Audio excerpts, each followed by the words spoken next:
to check us out and all that fun stuff.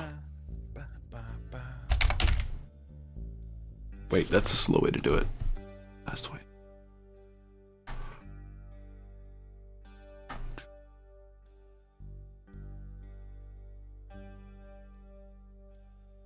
Inspirational, celebrational. This is what we call the Klingon show. I hate you so much for that. God damn it. Hey, it's not my fault they put the complete Muppet Show on HBO Max. And it is the most trippy, awesome, wild stuff ever. I'm actually jealous. I really want to watch that. Explore. And we tell the nice people over here. It's weird having watched it as a kid, you know, when it was actually airing, and you having the kid's perspective, and then watching his adult going, "Holy God, what was Jim Henson on?" That's running. It's amazing. Oh, don't do that. Come on, monitor. I'm live right now. What are you talking about?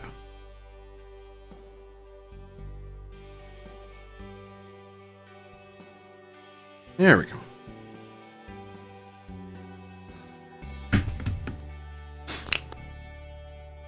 Right, cool. Oh god, all the people. Hello, Spizbear. Hello. Alrighty then. I have to admit, I did have to bite back doing my intro that I've been doing for the last couple weeks. So yes, anyway, we are in our 12th tale, High Ambitions, on the 41st day of Zanzibar in the year of Kalis 1002. We will begin the continuing of our tale on Bamoth 2, as there are many things to discuss and much to catch up on for our brave warriors. Glory to the Empire and House SupQit'aH. May the blood of your enemies scream, says the chat. Well, that's encouraging.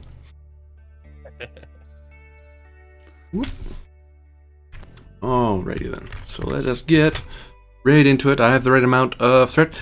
And we have a new person in our ranks. Sup? And we'll be introducing that character momentarily.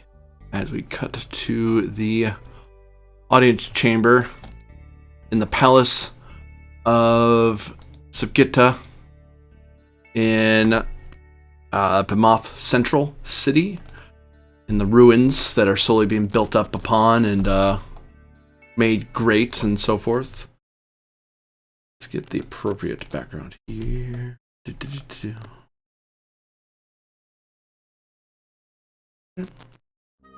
That's not right. We should have this set for this room already. Yeah. Whoops, I'm crackling like crazy. Stop.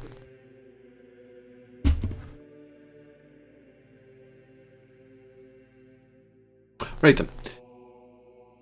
So, Lawyer Singer Sasir stands in the pit, looking up to Jo Oda, with Sog Keldar, Lahona, and La Tarkin in attendance, along with Bakara Jo Telpak up in the audience. Many Klingons of the city, of the three houses, Amdris, Rasa, Amdris. Oh, and SupQit'aH, because Ba'anan's not here, right? Except for like a few priests that have hung around that aren't really Ba'anan, but everyone knows who they're from because they're the priests of the planet and the history keepers. Lord Singer Sasir goes through the common greetings to the house and all assembled, and retells the tale of SupQit'aH as part of the opening of every sitting of the audience chamber. And chat says, "Long may House SupQit'aH reign, and long may your enemies tremble." Mwah. Kapla. Kapla. Jo Oda, I stand before you with knowledge that you already know. But for those assembled, I say to them that the raid upon the heinous criminal Parazol was successful. Many of its stores and wealth has already been put to the use of the sector and the Empire. In song and glory, though many fought, few of us were even injured by the foolish and the unwary. Many questions have been raised by the raid that you were able to conduct. Many questions were raised about the Cowcat and their part, inadvertent though it was, in the Bemoth planetfall disaster. At this time, I report that the High Council has heard our plea, has heard our claim, and formally has sent word that Council and Chancellor shall meet our representative. In recognition of the fact that you, Zhou, and those of your direct blood are serving and still have much to do before the matters of steel, indeed the matters of blood, are calling more rapidly than ever. But there are those of SupQuit'aH blood who can represent you. And of the many that I have had the pleasure to speak with, and of the many whom have foolishly attempted to claim the rights of SupQuit'aH and representing the honored house, I introduce Representative Kargan to the floor at your command.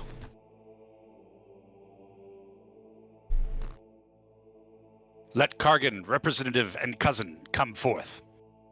He gestures to one of the doors. The doors open, revealing Kargan. Kargan, what do you look like as you step into the pit? This is a slightly blue Klingon. He is of age, slightly older than your average warrior, so to speak. He has his hair swept back and a full beard on his face, piercing eyes and a scar across his face.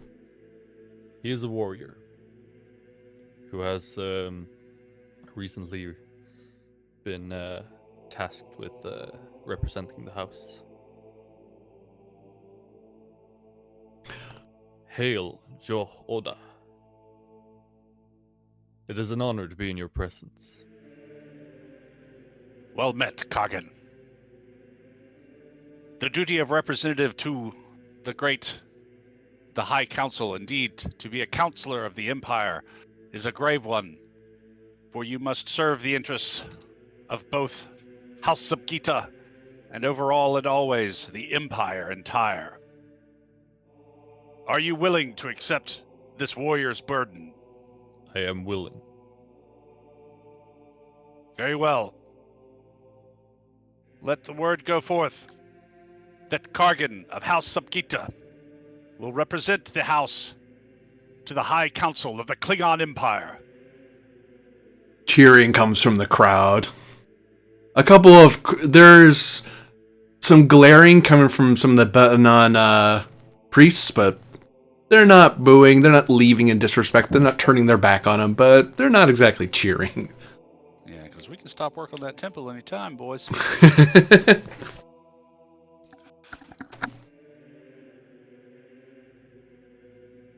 Thanks for the heads up, chat. That's on me.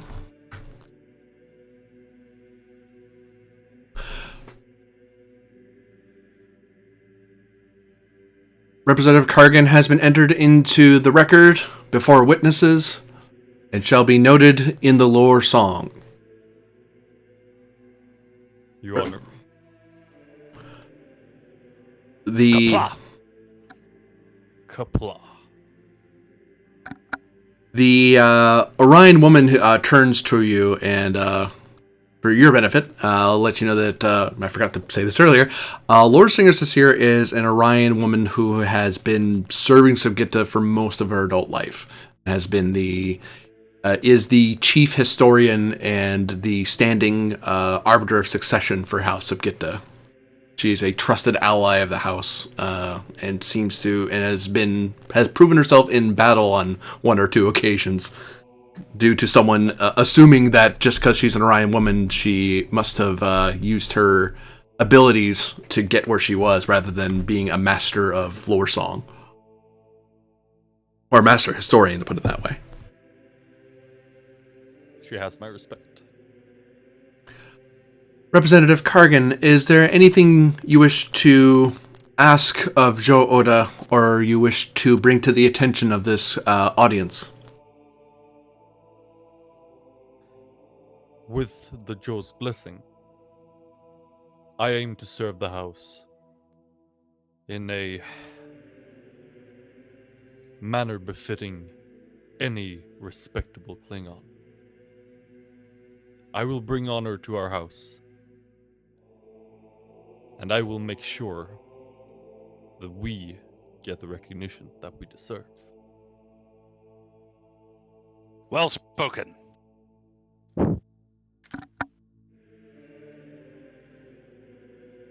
That is all.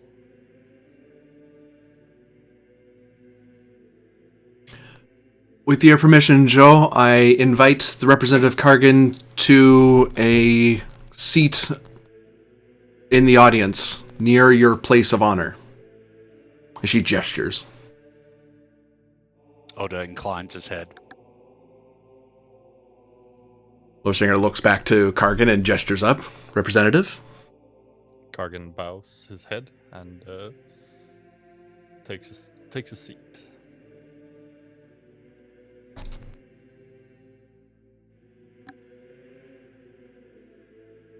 Joe, there are many things as well we must attend. For our enemies still lurk beyond the reach of the beyond our reach, if not the reach of the Empire. Ba'anan still lives and its banner flies. Its house is disnamed here, but not in the council.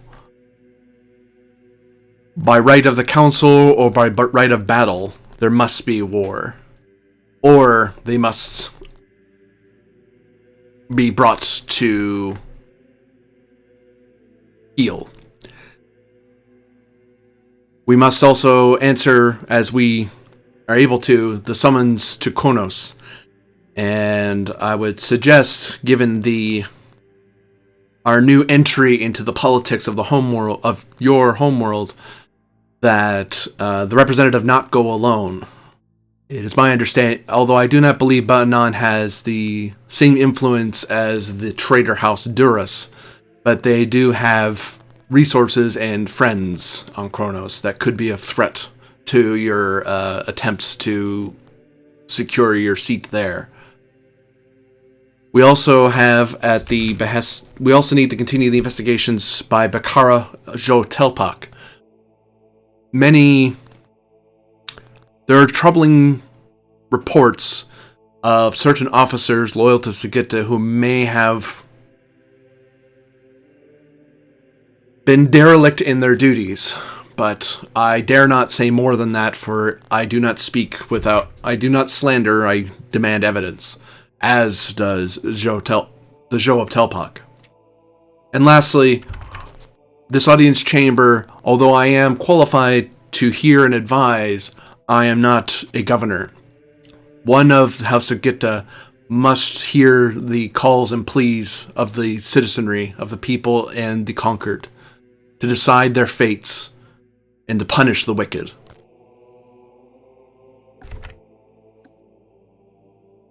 These are the 4 things that I put before you, Joe, and ask your wisdom and the wisdom of your officers as to what best suited we would be.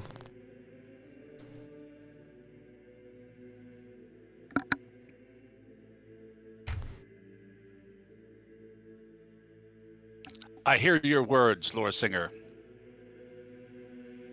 and in them is the ring of truth.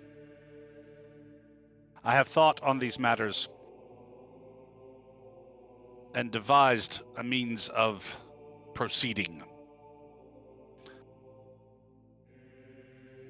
I, as well as Lorsinger Sasir, will journey in the Dakchinaka with Representative Kargan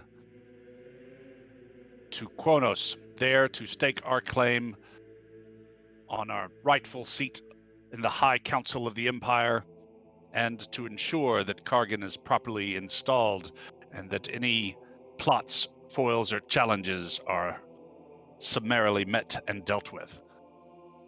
In my absence, Keldar of House SupQit'aH will sit in this high seat here on Bamoth, and overlooking the city, the planet, and the sector, will hear the pleas of the people and make judgments in the name of the house. As for Ba'anan,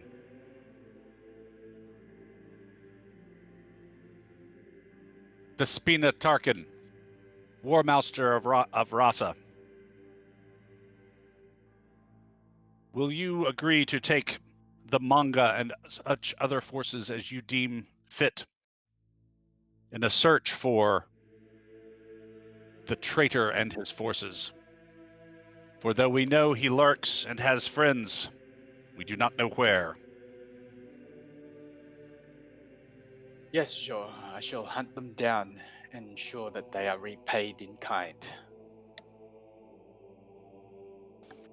Let it be so. Lahona. Sog Keldar may well need your assistance here on Bamoth, but I offer you a choice. You may stay here and assist in ruling the sector, or you may accompany Tarkin on his quest and under his command.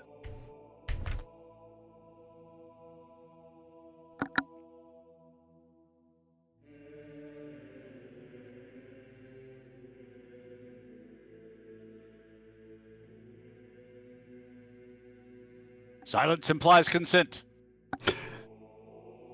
Hona, you're muted.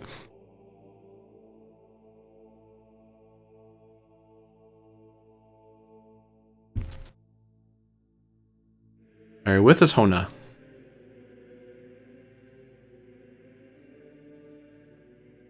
Oh.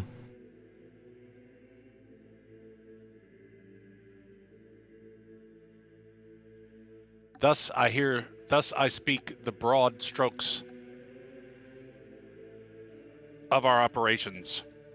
We shall meet in War Council directly after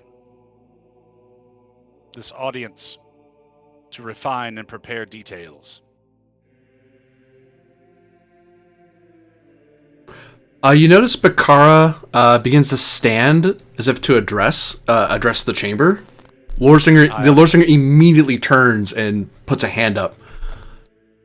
Joe, this is not your chamber. Unless the Joe asks of you, you may not speak. Bakara just glares down into the pit at Cecile and waits, and then Bakara, very slowly staring at her, just kind of sits back down. Gladly will I hear from Joe Telpak.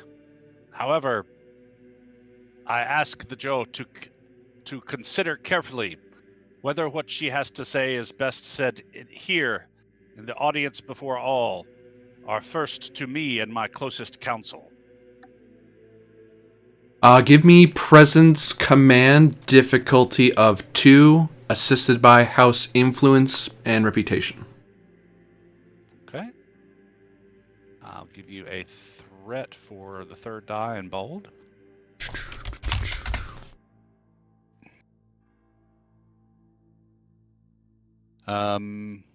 Persuasion for focus? Yeah, I'll take that. Okay, here is Oda's roll. Okay, and then the house is...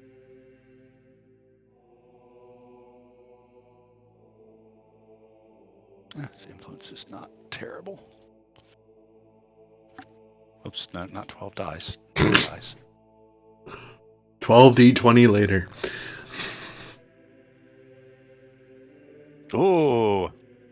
comp. Yeah, I don't think there's anything I can do about that since that was the house too. Oh. We don't have any. Well, I only have one momentum. No. I'll I'll tell you. Hmm? I'll tell you what. Since I got bold, I'll re-roll that 16 on the off chance that I might drag some momentum out of it. Yeah. get a crit. So 1.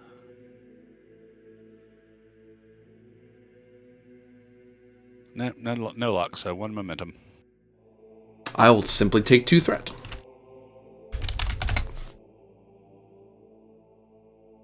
The car looks visibly angry. Like you can tell, and it's obvious to anyone looking at it, because in such audience chambers, there is no shadows to hide your face. There are no corners in which to skulk. And she doesn't seem to mind that, but she remains sitting for a good while. Like, she wants to say something in anger, but she's calming herself, and no, that's not the right thing to say. Takes a breath, stands up. In council, Jo Oda. That is wise. She glares at Cecile, and then sits back down. So be it.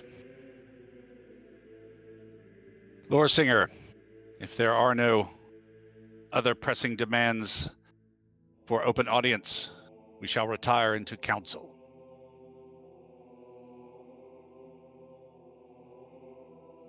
To council, Jo. There is no other business for this audience.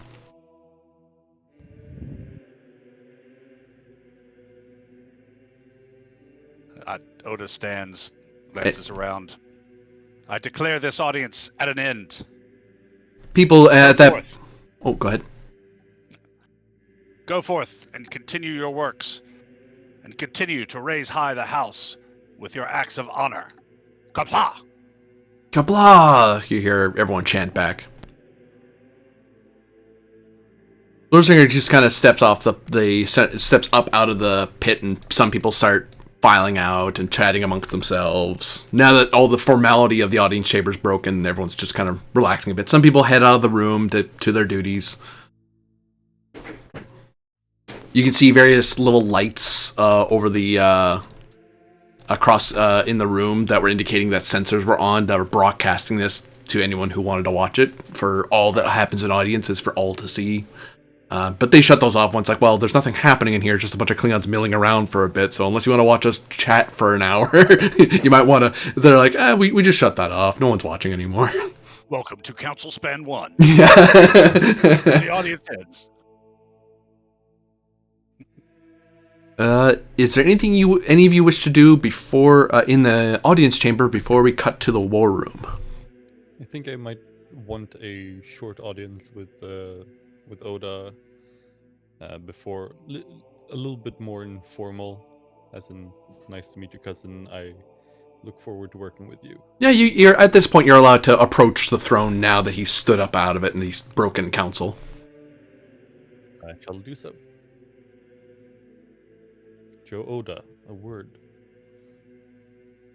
Of course, Representative. And I clap him on the shoulders.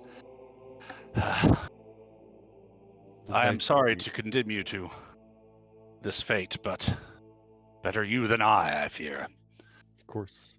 You are the frontline warrior. I have done my frontline duty. And done it well. He touches the scars on his face, and he nods sullenly. It was close. I could have lost an eye. Honorable scars, honorably worn. But I fear that you too will find yourself on a battlefield on Kronos. But Anan has influence far and wide. And I'm not entirely sure that all of their assaults will come in the political arena. I'm afraid I am sending you into some sort of Tarkalian viper's nest. That is all good and well, Jo. I shall earn more scars in our honor, in the House of SupQit'aH. Indeed. Now, let us see what Joe Telpak has for us. I fear this will not be comfortable hearing, but hear it we must. I have to say, though, the woman is magnificent. If it pleases the Joe, I might court her if she is available.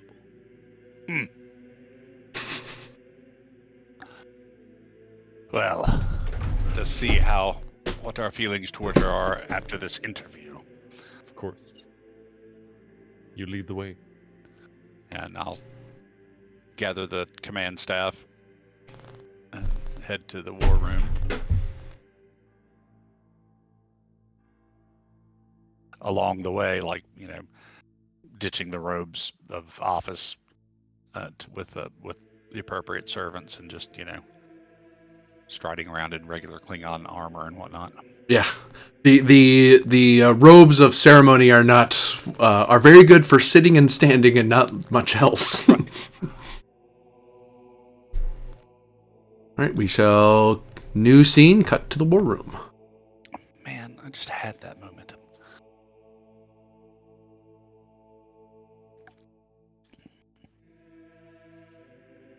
Whoops, not the bloody cook.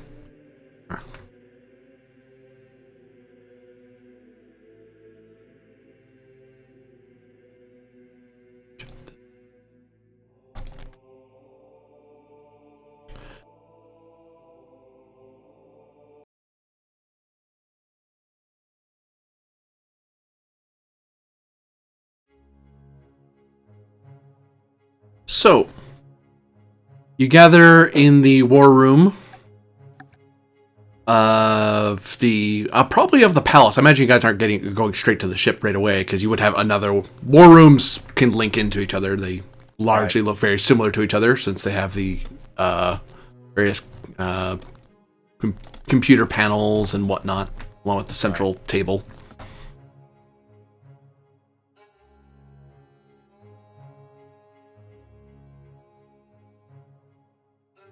Oh, is the large red Calcat satellite still in orbit, or did they split after?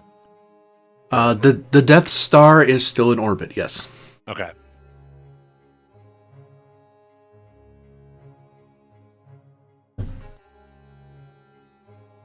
Lord Singer Cecere kind of looks over at Keldar as everyone starts gathering around the table. Well, I will do my best to inform you and instruct you on the matters of audience work. I know you were not groomed for governorship. I would appreciate that very much, Lord Singer.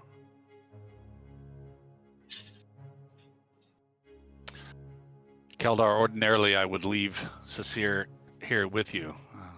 As you see, I rely on her for her advice and guidance in all these political matters. However, I believe that the House needs her more with us on Kronos for the moment. I understand, Oda. And I believe that the manner of administering the sector shall be fairly straightforward while you're gone. Let us hope.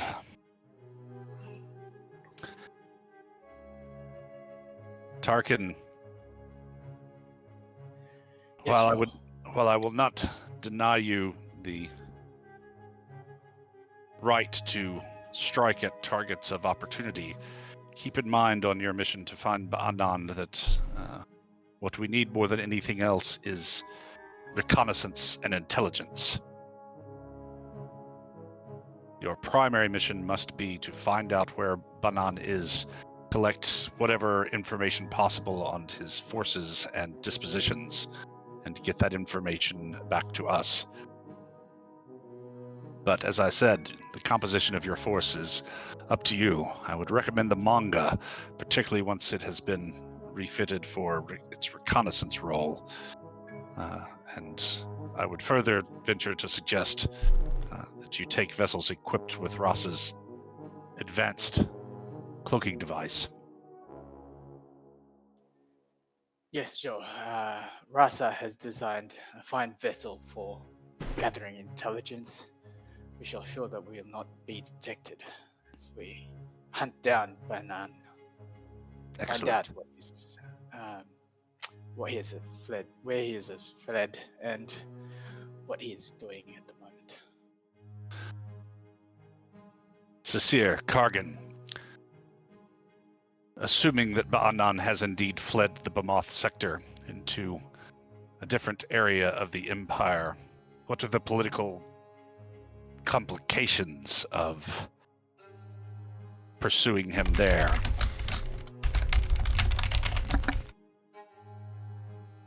It depends on whether he fought valiantly or fled. If he's a coward, he's a coward. He should be hunted down.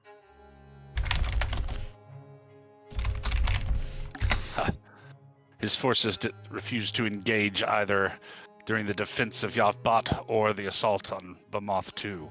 Indeed, in the latter case, they ran before us. Then he's a coward, and it's a shut case. Kargan, give me an insight plus command roll, difficulty 2, assisted by the house influence and rep.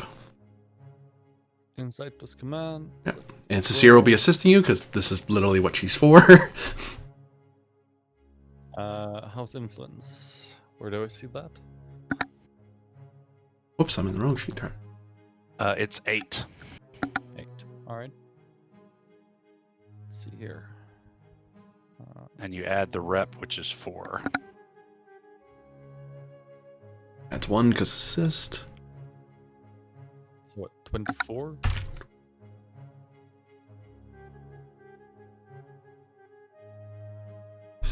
So it's. I'm not. I have been out of this loop for a while.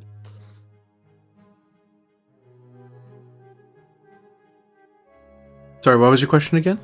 How many dice do I roll? 2, unless you're spending threat to give yourself more dice. No, it's fine.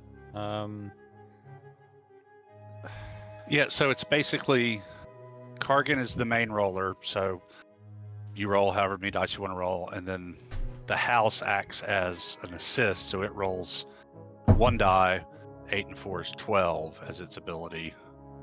So like that. Okay. Alright, so I'm rolling 2 dice. And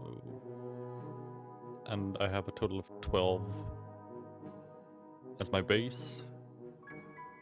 What's your command? My command is 4. So presence plus command is your base. Presence Yeah. command. I thought it was insight. Presence command is 16. It is insight command there, Oda. Oh, I'm sorry. That's 12. Now, because you're creation and play, you can add a focus at this time that you believe is most relevant. And once you've added it, you entered it into your sheet and it's there until you replace it with a milestone. If you think you need one. Or want one. I'll have to think about it for a little bit. Yeah, exactly. How do I roll? Before we had Yeah, on the lower left you should see task roller and challenge dice. If you go into your macros, the 3 bars and the control panel, and just check the box by That's bar, by challenge dice and task roll, you'll get the macros in the lower left. All right, let's see here. Challenge dice.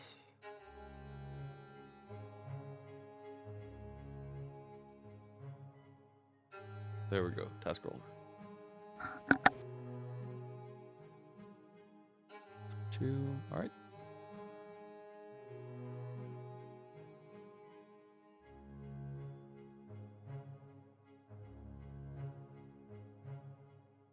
Disciplines, focus.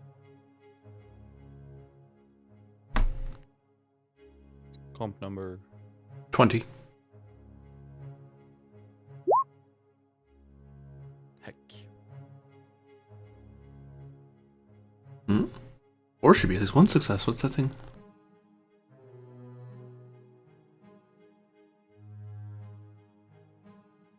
Well, we have the 220 at least.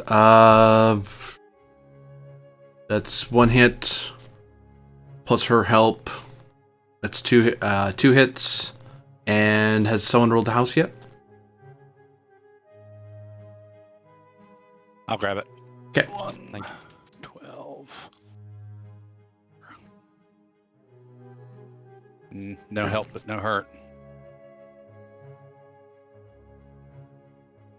So you have succeeded with complication. There's no talent you could take that would let you re-roll that because you didn't buy anything. I don't know if you want to spend a determination on this roll. But you've succeeded with complication if you want to leave it. I'm fine with that. Okay. I'll activate that complication. So what you recognize, like you and Cecile kind of talk out a bit, like your initial assertion that, you know, they fled the field in cowardice, you know, even a token gesture of having one ship hang around just to die in the name of Ba'anan, that's something. But the fact that they literally picked up sticks and the only thing they left behind, and Cecile kind of helps bring you up to date a bit.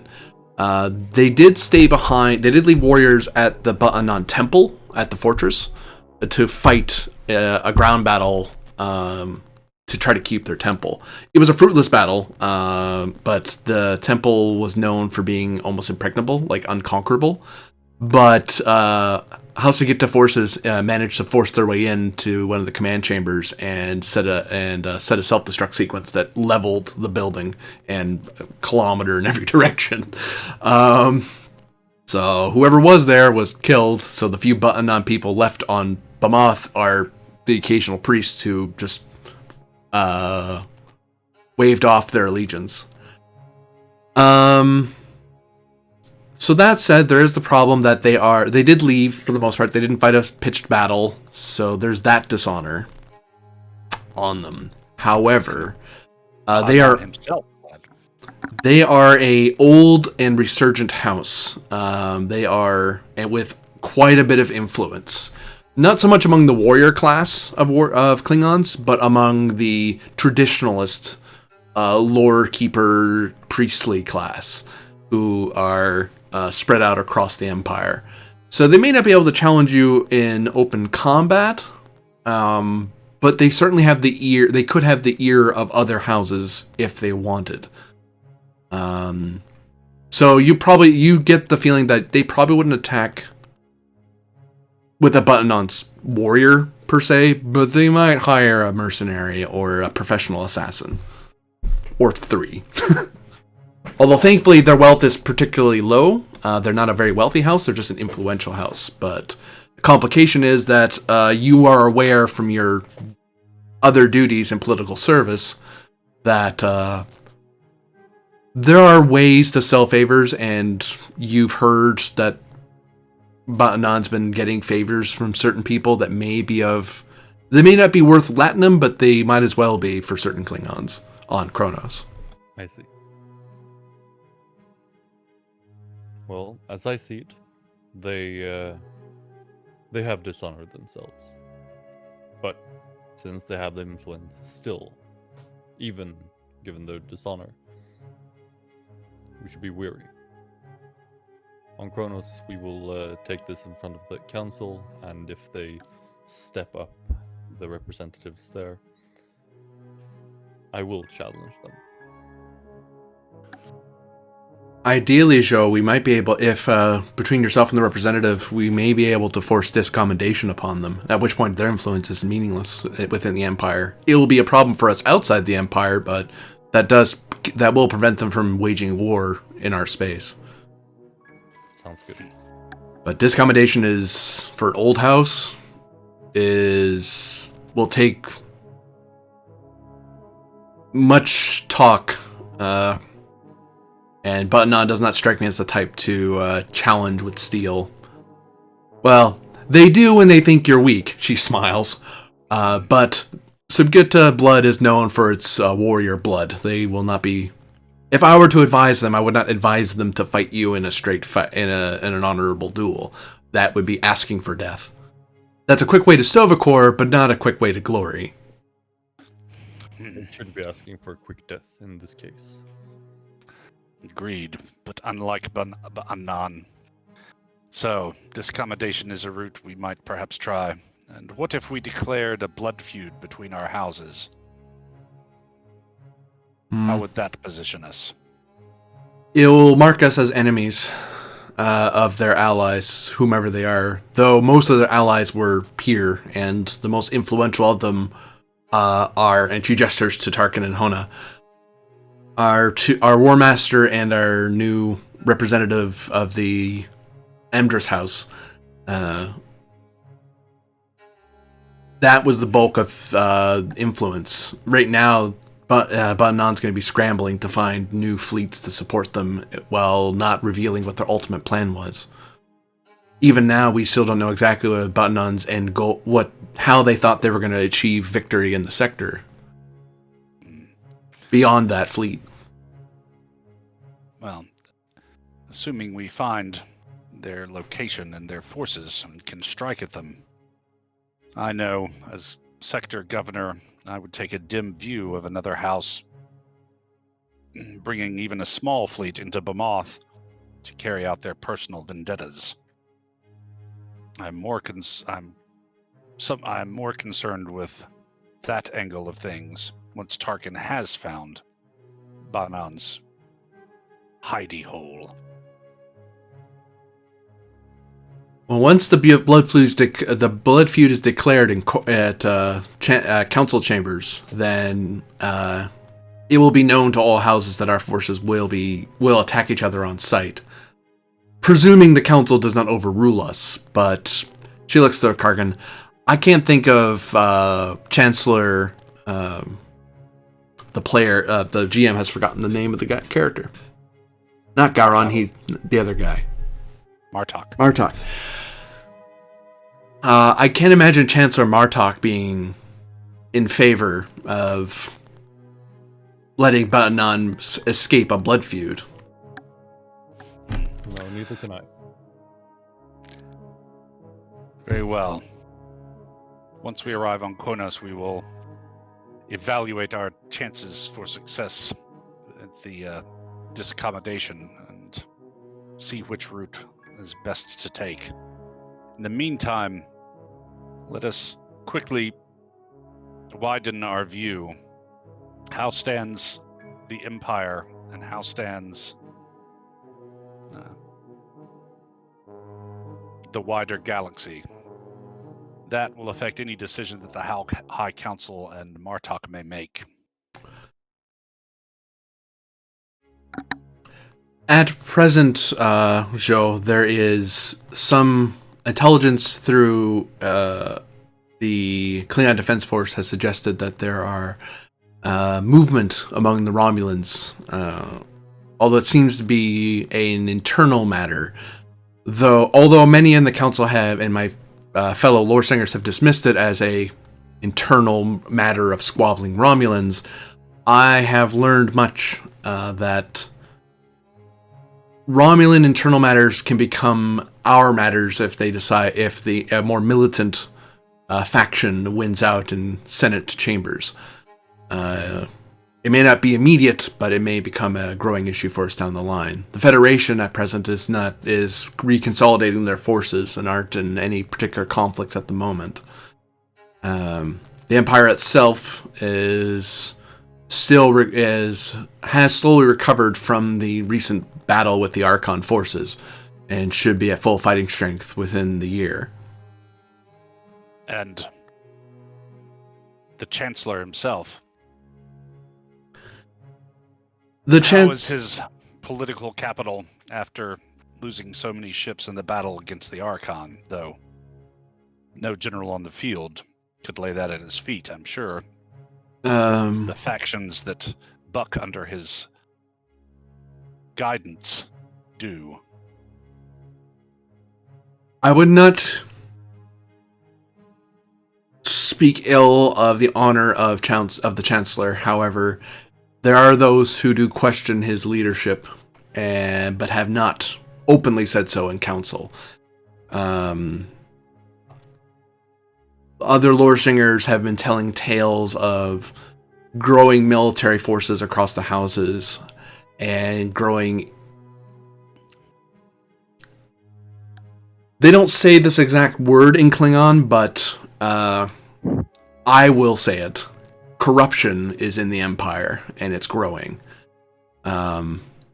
Whether to evade the Chancellor's new laws or to buck up their own strength. The problem is that the problem with this is that we don't know exactly what form it is. Some houses having more resources than normal. Suddenly a raid goes without any hindrance, that sort of thing. It's all very suspicious, but nothing that could be worth drawing blood over.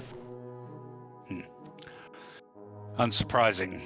The Chancellor's primary thrust after the Dominion War has been to root out the corruption that already existed in the High Council and in the Empire.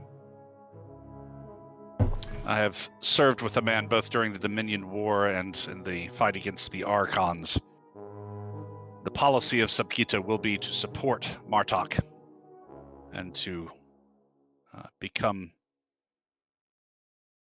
a steady pillar upon which he can reliably stand.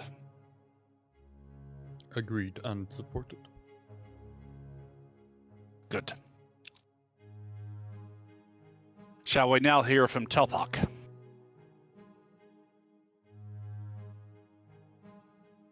Unfortunately, I believe we must, Joe. She is abrasive, I will give you that, Cecile. But I believe her intentions and actions are honorable. And from what I have been able to determine, Telpak too is a supporter of Martok. So we may be working close with her house, will we or won't we? Politically, anyway.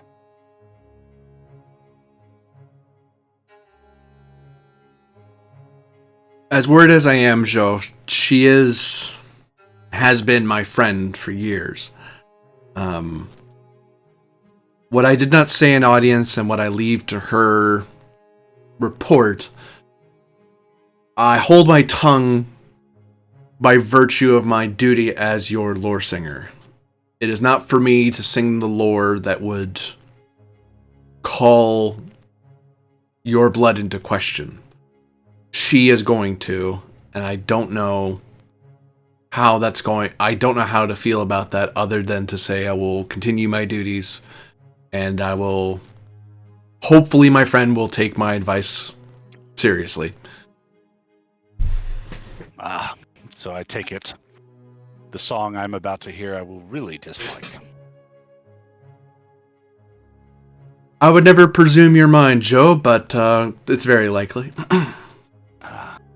Well, soonest begun is soonest done. Let us hear what Telpak has to say.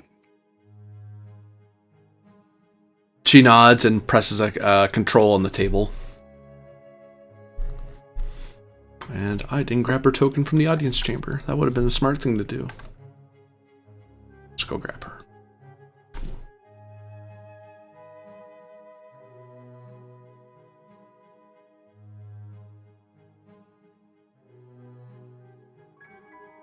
Bakara steps through some doors and looks at Hona and Kargan as she steps in.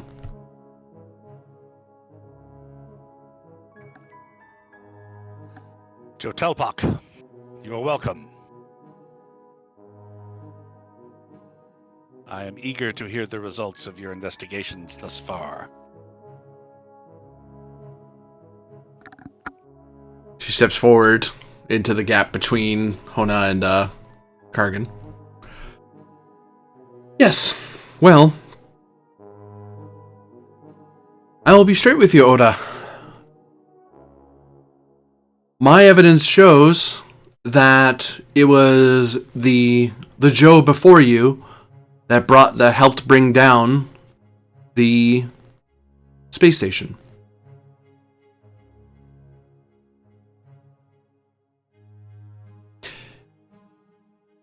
Your father and his brothers purchased goods from Parasol. And from Parazol, they received material of utmost secrecy.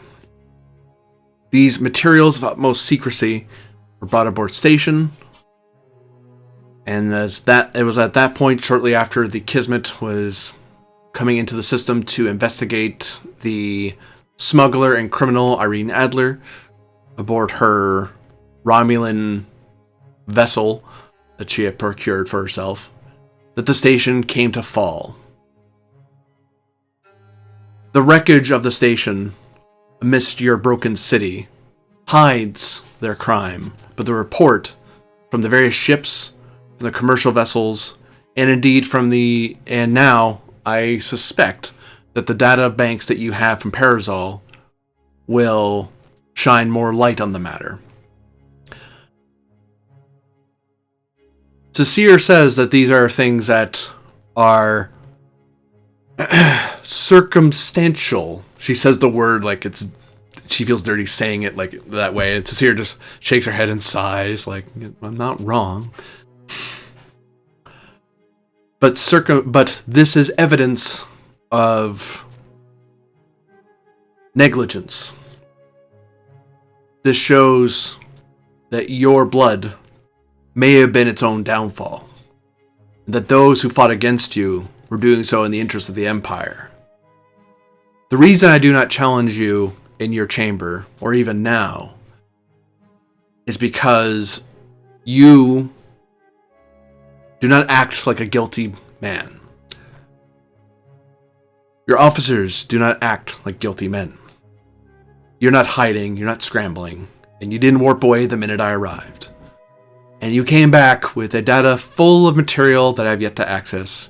But somehow I suspect, now that I'm here, and I've told you what I know, you will let me see those logs. But if you do not trust me, and in this era for the Empire, I would not blame you. I suggest that we look deeply into what Parazol was up to, and find out exactly what his business was with SupQuit'aH and the Bemoth sector. For if my report, as it stands, goes to council, you will have to answer for the sins of your father. And for the death of millions. And for a war that, by all their accounts, shouldn't have happened. Oda visibly controls himself during the report, with only a slight growl here and there. It is true that I have been rather too busy to fully investigate the events leading up to the fall of Bemoth Station. However, I cannot believe that Rasa, Ba'anan, and Gamola were acting for the good of the Empire or the good of the sector. Indeed, at least Gamola had the courage to meet me in honorable combat face to face and blade to blade, and he showed no evidence of reaching for anything but the own aggregation of power to himself and to his house. And Rasa, who is still alive, admitted quite clearly that her entire interest in the operation was the chance to examine strange technologies, which we believe to be the Calquet crystals, the sentient creatures now in orbit, which had been offered to her for apparently taking down some electronic security measures. So, no, these Klingons were not acting out of any great love or for the Empire or Bemoth sector, but for their own vainglory and power. Now, as to the revelations, as to your accusations against my father and uncles, as you say, we can hope that the information we retrieved from our raid on Parazol will shine greater light. And I also may have another source, which I will invite you to interrogate with me should you wish, although I warn you, it is often unpleasant and can be dangerous, as my officers Tarkin and Keldar can attest. But if you wish, we can attempt to commune, I suppose is the best word, with the Calquette crystals themselves and see what their evidence, what their testimony may bring to your report. I have found them to be very Klingon in their thinking.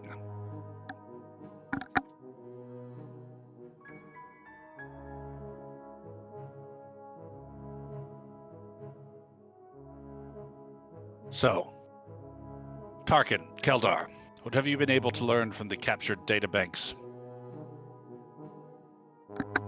And that's where our reason, science, and reasons engineering role will come into it.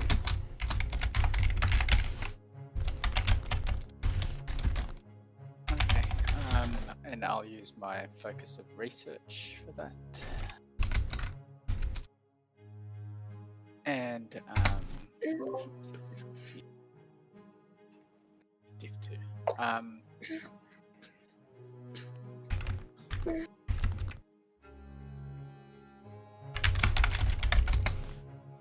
I won't buy any threat. I don't think I should. There's already 13 there, so. Oh, that's just like a Borg sphere. Do we want that? Think of the glory if we could defeat a Borg incursion.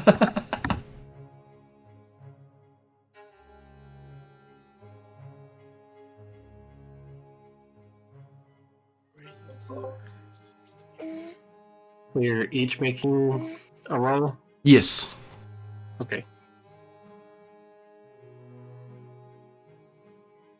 Basically pulling different data apart from the computer banks. I'll buy a die with threat. Okay.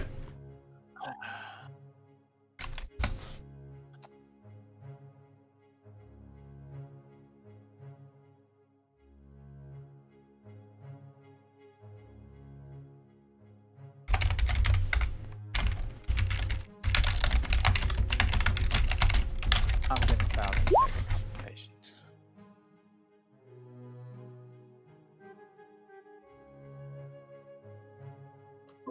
Looks like I earned 1 momentum. Nope.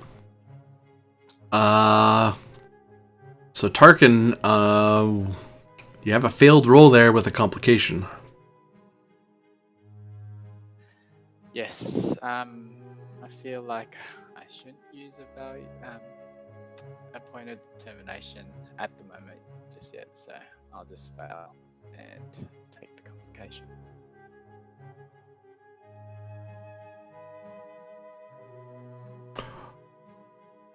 So, complication is going to hit. From the reading the databanks, a lot of it is heavily encoded. And even though you have full access to it, the only things you're able to get without fighting the encryption so darn hard is the drink menu on Parazol, the latest betting bookings and stuff like that. Like, it's a struggle to get any information that wasn't just in the ads. And every so often, as you were looking over it in the last few days on your way to Bamoth, you had a little like pop-up ad that would interfere with your work, and you'd have to fight to get that ad to go away and convince it, no, really, you don't want a trial version, please go away. And by the time of the meeting, you've been spending days and days fighting this stupid computer, and unfortunately you have nothing really to report. Any way we could get some help from all that process, because we had the advantage of Parazol's codes. Ooh, I hadn't thought of that. Shoot. Yeah, you could totally get rid of the complication, or you could bring down the difficulty by 1. Do we get assistance from the ship's computer, the Dr. Naka's computer? Oh, yeah, duh. Well, not the Dr. Naka, the ship you were on, the Kolo. Oh, yeah, the Queen Da. You both would get computers plus relevant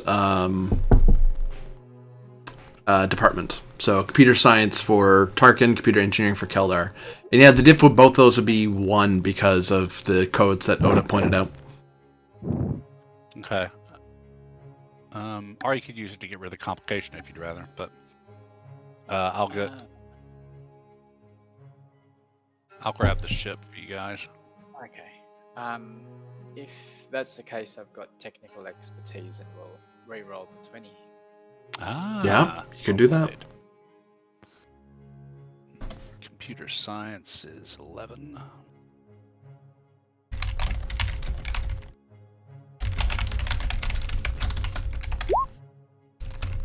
That's the ship for computer science. Here comes Not that much better. computers engineering. Well, I got rid of the complication. Yeah, that's right. 12.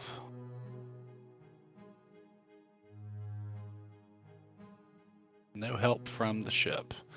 But with the difficulty reduced to 1, looks like you both ultimately succeeded. Yep, and actually you would Actually generate... gained 2. And Yep. that's 2 momentum if the difficulty was 1. Yep. Yep.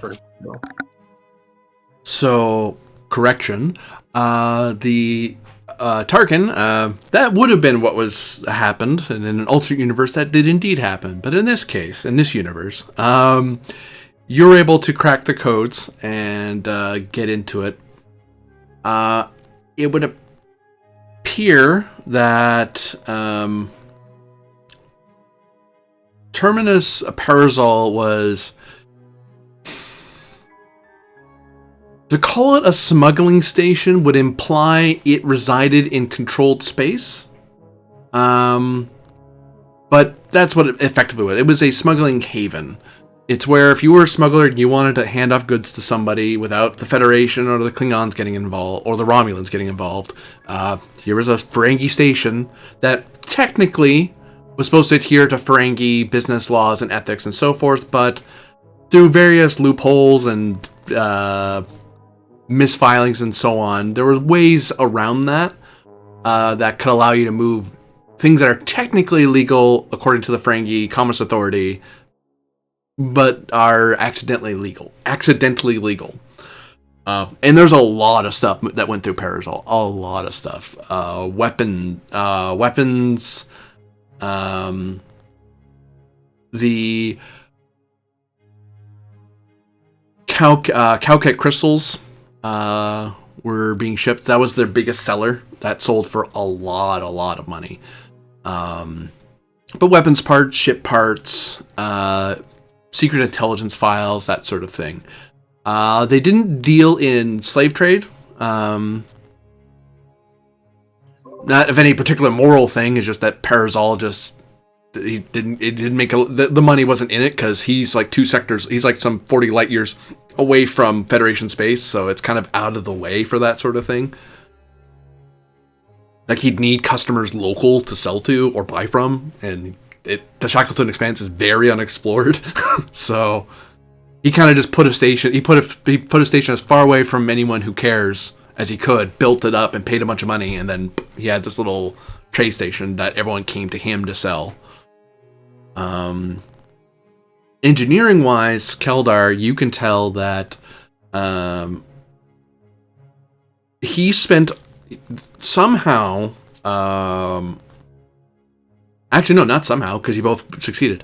Irene Adler, a human, spoke with Parasol frequently before the Calcite crystal trade started, and helped warn him of a new source of dilithium crystals that is not from a dilithium crystal lattice, that sort of thing. A planetary source you could mine and collect and refine.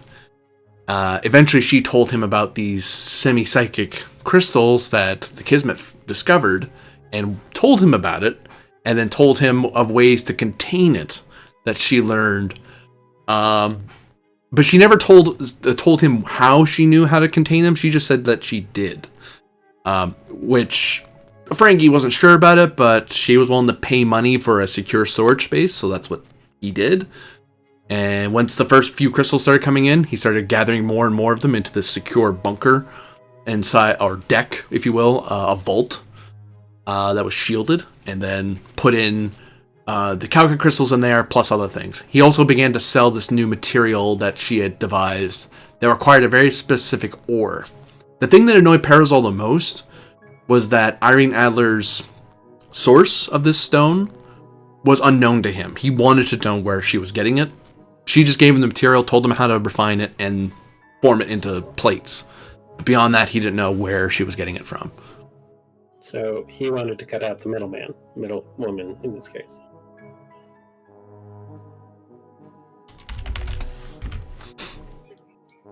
Yeah, he definitely wanted to get between, because the problem was as well with she was the reason why, because when the calca crystals were first found, first off, when the Starfleet found that the planet Cowcat, they were doing experimental refining, and that's how she told him about it. So the only way he could get at these crystals was through her, because she was a computer analyst for the station, so she would falsify reports and mistakenly. I don't know why I air quoted at you like you can see me. Mistakenly shipped it off to him as like food supplies or medical supplies or waste matter, that sort of thing. So, are we to understand that the material that was being refined as this new quote-unquote dilithium source was actually Cowcat? Yes. Once Okay. the Kismet discovered that they were That's what I sentient, thought. the Federation ceased all refining operations, because that's literally turning people into fuel, and Federation doesn't like doing that. It's kind of monstrous. But they could be used for other things, and that's what... that's the sort of slave trade that... actually, I won't even air quote. That's the only slave trade that the Ferengi did. Because, one, you could theoretically make them into dilithium if you really wanted, but since these things were psychic and they weren't very... they were manipulable, that made it a resource for other people to research, whether it be Klingon, Romulan, or Federation, as the case may be. Or underground sources. Well, it sounds to me like we should coordinate with the Federation in finding these Calcut crystals, because who knows how many are out there and what problems they could cause.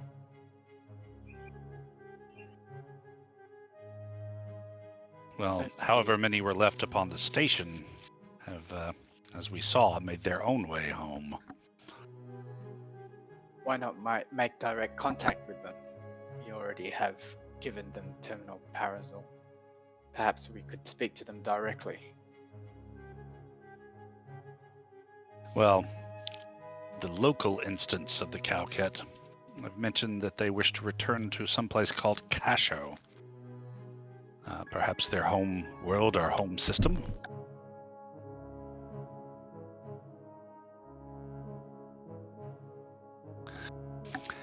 Did either of you find any kind of list of buyers of the Cowcat? Tarkin, you can use your free B question for being a science officer for that. Okay, I'll use that. I'm going to give you a list of names.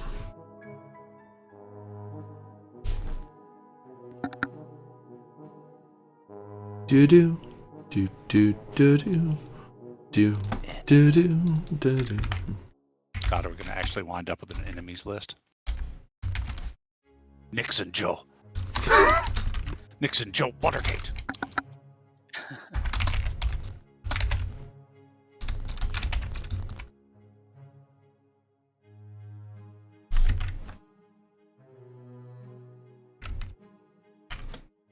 Oh, thing I was looking for is not where I thought it was.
I have sent you the name.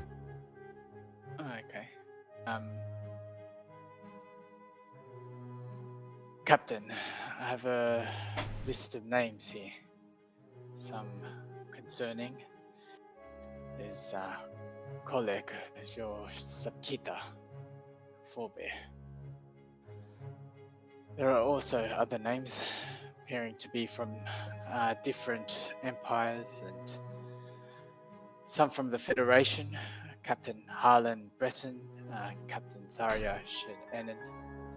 There's also a girl, Kori Orax, Romulan Commander Natelai, and Varric of Vulcan. I believe we have heard of Varric before.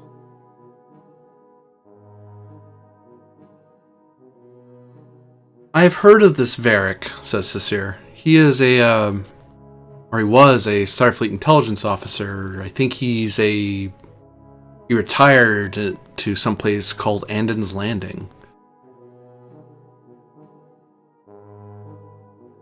A very old Vulcan.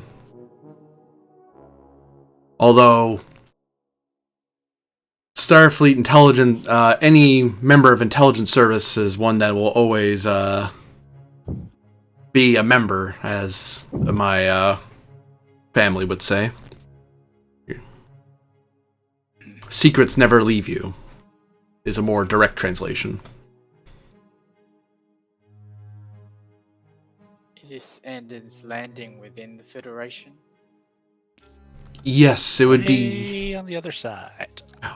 It's near the Tholian space. She taps it on the screen and points it out.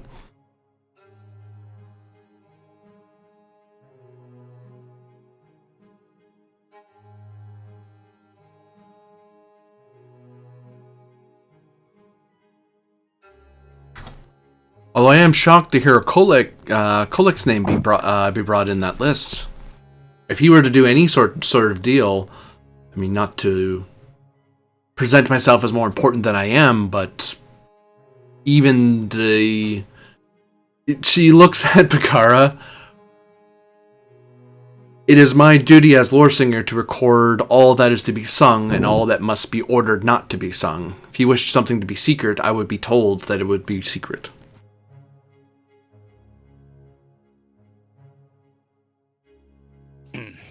Assuming that it was actually my father and not someone purporting to be him or purporting to act on his behalf. Is there any way you can determine that from the data?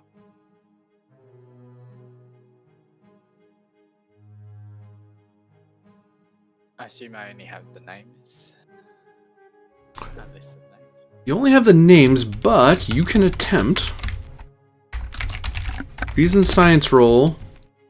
Says to reason science roll opposed to see if there's any special encryption on that name in particular. Okay.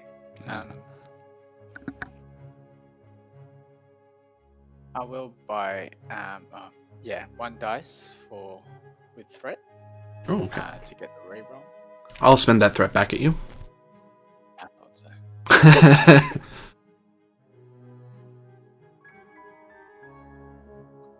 You still got your determination. Yeah. I'll save that for later. So this is to determine encryption. And we do have 2 momentum if you want a 4th die. Yeah, I'll do that. I'll use so I'll have 4 dice altogether. Spend 2 threat to match you. It's okay. He's spending threat. That's good. Can I still use research to as a focus? Yeah, I'll take it. And at this point, I'll let you use the computers of the Duktanuka or any of your ships of your fleet. You can basically tie in your computer here with up into the ships in orbit. Is this going to be computer science? Yes. Oh, and chat has helped us out because one of the players in chat has access to the map. Bemoth is on the east side of Klingon space, so from Bemoth to Andon's Landing is about 220 light years. It is a long flight. Basically, you'd have to cross the entire breadth of the Empire and then the width of the Federation claimed space. Yeah. Actually, the manga has the best scores, but I don't think it's here. If it's being refit, it'll be at Yavbot, right? Yeah. Can I reroll that 17? I don't think I can. Because I'm not talking to you. I'm encrypting something. Which isn't a thing I get to do. I do have a focus, so that helps, I guess. Yeah, it looks like 11's our best score of the available ships. 4, 5, 6, 7. You beat them by 1. Without the ship. Oop, did that wrong. 1, 7. Top cruise is 9.9 to answer your question there, chat. Depending on the ship they're using. They don't have the fastest ships in the fleet because these things are meant to creep up on things and blow them away, not sprint across the Empire. But yeah, you gain 2 momentum. Nicely done. Yeah.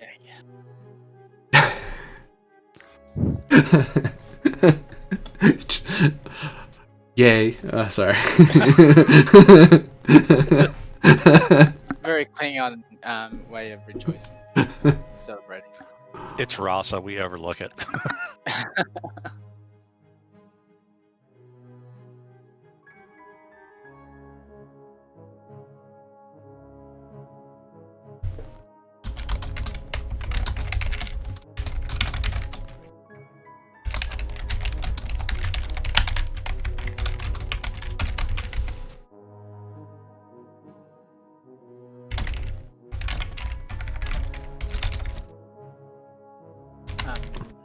So as Tarkin is questioned, he does go through the records and says, Joel, there does appear to be some encryption in this. Let me see. Appears to be the Klingon intelligence service. Let's see. Draka of House Bernan. You're right. Your father's name can be cleared by this. Cecile speaks up. I would caution any accusations against the intelligence service. If, even with hard evidence, this is a matter for the High Council and none else. Even if it is of a great house, especially since it's a great house member that's being accused. Although on the plus side, it is of equal strength to any accusations they'd have against your father. So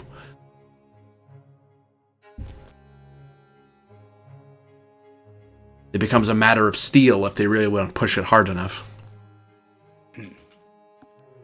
Then we shall be ready. So, as I see it, there are 2 possibilities here. Either, for whatever reason, this Draka of House Banan wished to implicate my father in whatever they were planning. Whether it was the fall of Bemoth Station or something else that went terribly wrong. Or it is, I suppose, possible that my father was working honorably with Imperial intelligence on this project.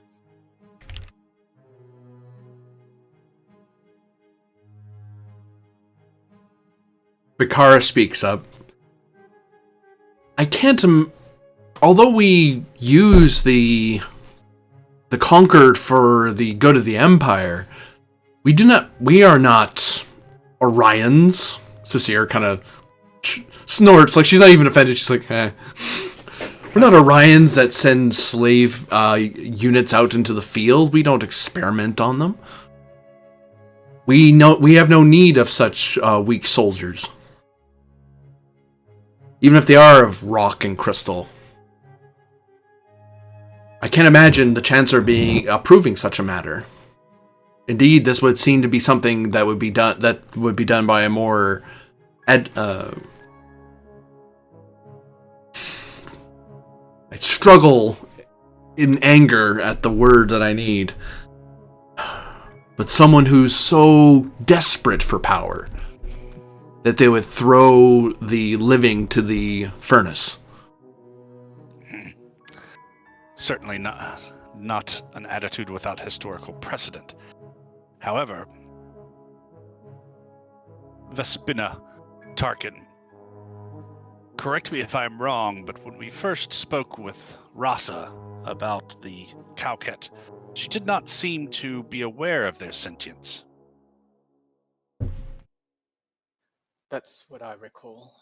She just saw them to be objects for her to study. Though she does have interest in the medical field and experimentation.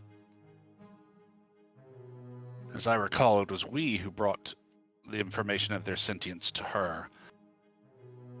Now, which indicates that perhaps others involved in this conspiracy might not have known of the creature's sentience, or at least not all of them. It sounds like it took the Federation, despite all of their scientists, some time to come to the same conclusion.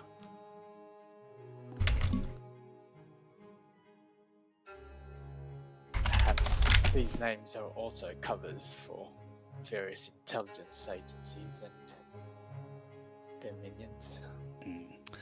In any event, the list is suspect, and Cecile is right in that this information does give us leverage at the level of the High Council, either to force things into the open or to quietly counter any accusations they make with a kind of assured destruction of them caused by information.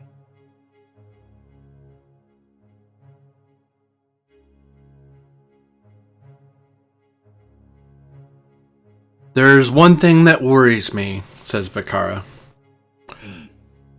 If this were an intelligence operation, or a matter of great houses, then all the names would be Klingon, or of our servant peoples.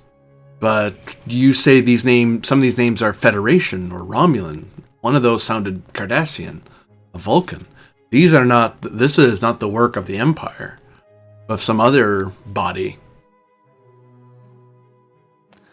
Yes, and we know that some of the ships smuggling the Cowcat were not Klingon at all, but Federation civilians, including some Vulcan registered vessels. Speaking of that freighter we captured at the end of last episode.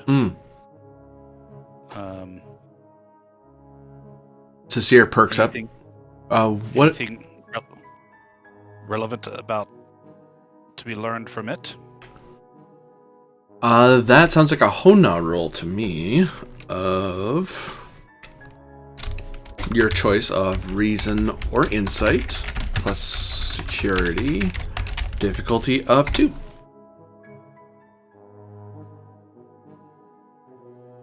Assisted by the Kolu's well, it's something security, I know that. That's easy to have. Probably sensors. Yeah, it'd be sensor security. So it's reason or insight plus security, difficulty 2, assisted by the Kolu's sensor security. Regarding investigating the freighter ship that you guys captured.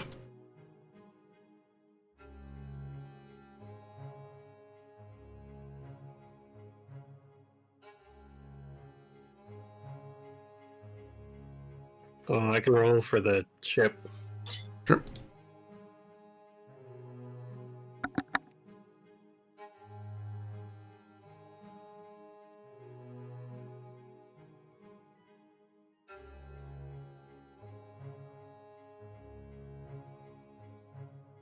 Oh no? Yes.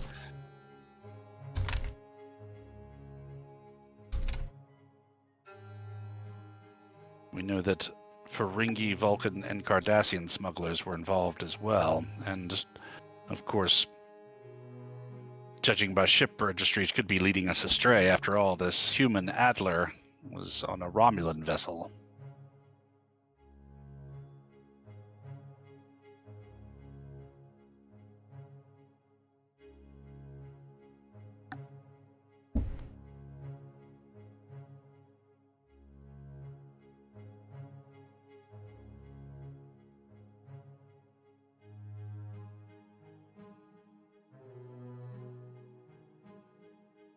I agree that this might be a false lead.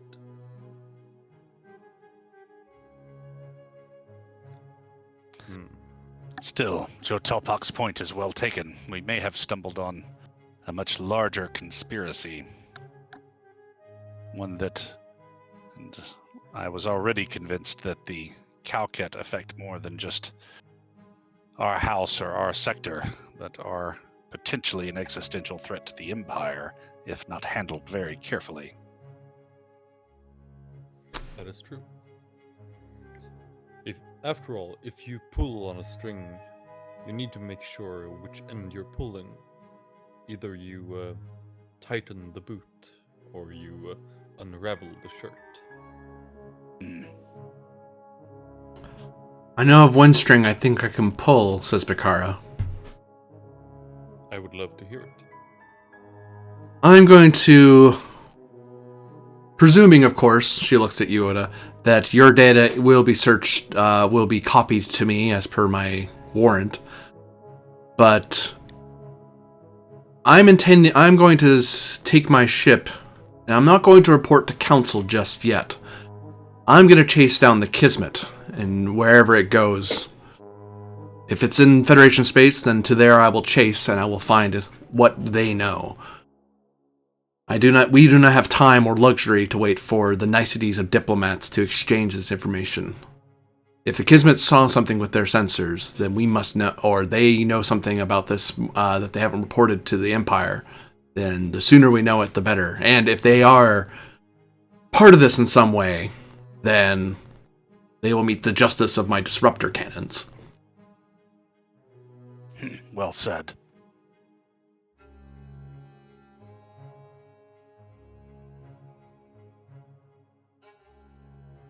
I can even provide you with with the last, at least some location for the Kismet, which we recovered from one of our Fallen's heroes' data. It is a month or so old, but it might give you a place to start. Tarkin Keldar, transfer that information as well as the raw data from our capture, as well as your analysis of that data to the Joe's people. As you wish. Sure. Transfers it to Talpak.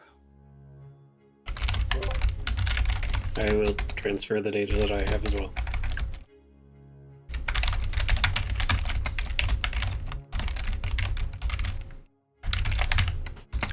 She looks at a pad and scrolls through it, and then nods and puts it back away.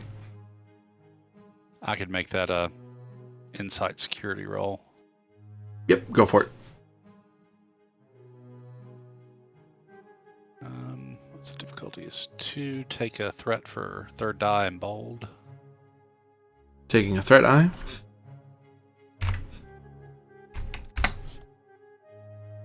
Is that right? Yeah, 15.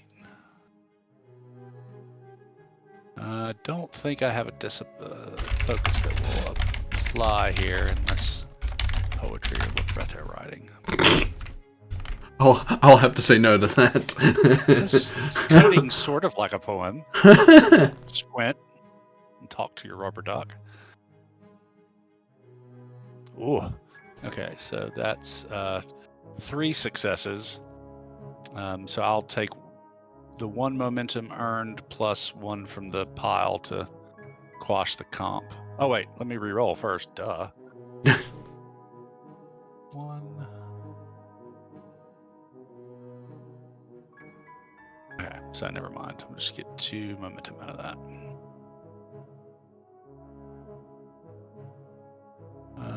Yeah.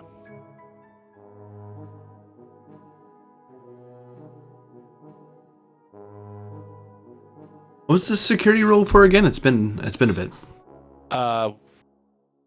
What we found on the freighter we captured at the tail end of Oh, the right, last yes. episode.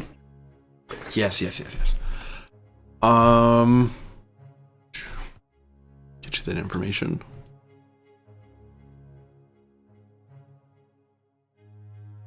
Wait a minute, hold on. Didn't I already have this conversation? Someone in private.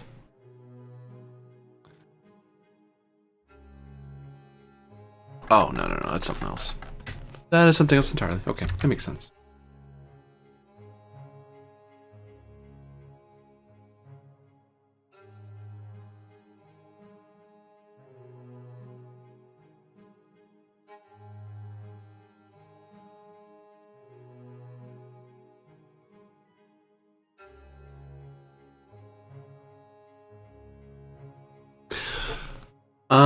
Having looked over their reports, it looks like a lot of their material that they had aboard, they didn't have any cowcat crystals aboard. They because they had only just arrived and were trying to get ready to begin trading when you guys attacked. So when they left with what they came with, and what they came with was a lot of livestock and domesticated animals, some foodstuffs, industrial ore, various ship parts, computer parts, more foodstuffs, and a couple of passengers of note. One of which was a computers expert that you're able to capture, human, who were able to, who had hired them for passage to Parazol. And another passenger who was basically paying for the nicest room aboard the ship. And you notice that they are a wanted person when you look them up. And are they a wanted person in the Empire? They are. So they're a wanted person in the Empire as well as Federation space. And they were hoping to escape on this freighter. What are they wanted for?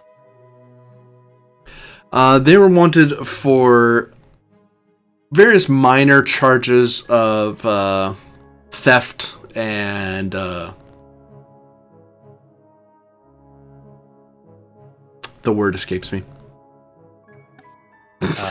Fraud? Fraud, con artistry, that sort of thing. But nothing like, it's a lot of small time stuff, but the thing is, he did it enough that it garnered the attention of the Federation and the Klingon Empire, so this person was starting to run out of places to run, so they just had a bunch of money, threw it at this freighter, and went, get me out of here. So it's a case of repeated charlatanry. Thank you. I couldn't think of the word. Man, he had a really bad day.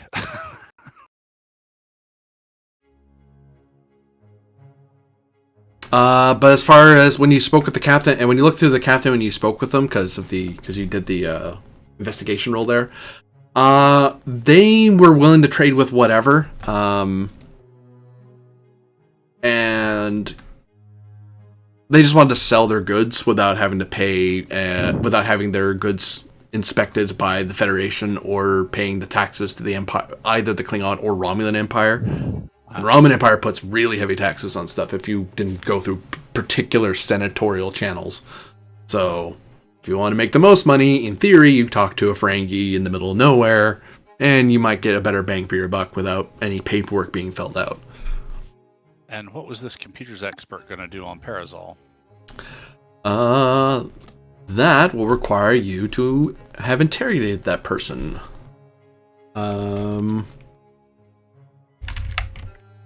Presence plus security. Opposed. intimidation or persuasion as a focus? Depends how you're going about it. But yes, to either Klingon, of them. So I would say intimidation, but Okay. okay, opposed A. Yeah. Yeah. I would like to be present for this and assist. Cool. So yeah, I'll give you 1 threat and 2 momentum for 4 dice. I'll spend that threat back at you. I figured. Yeah, that's who it would do. Oh no, this guy's great at this. He's good at these rolls. That's awesome. Good luck, buddy. Wait. No, it's still presence. No, any better? Not really. Okay. And I'll re-roll the 20 with bold security. I think Klingon should just come with bold security. Yeah. This guy's That's a stats. total of 3-4 with Keldar's Keldar's assistance.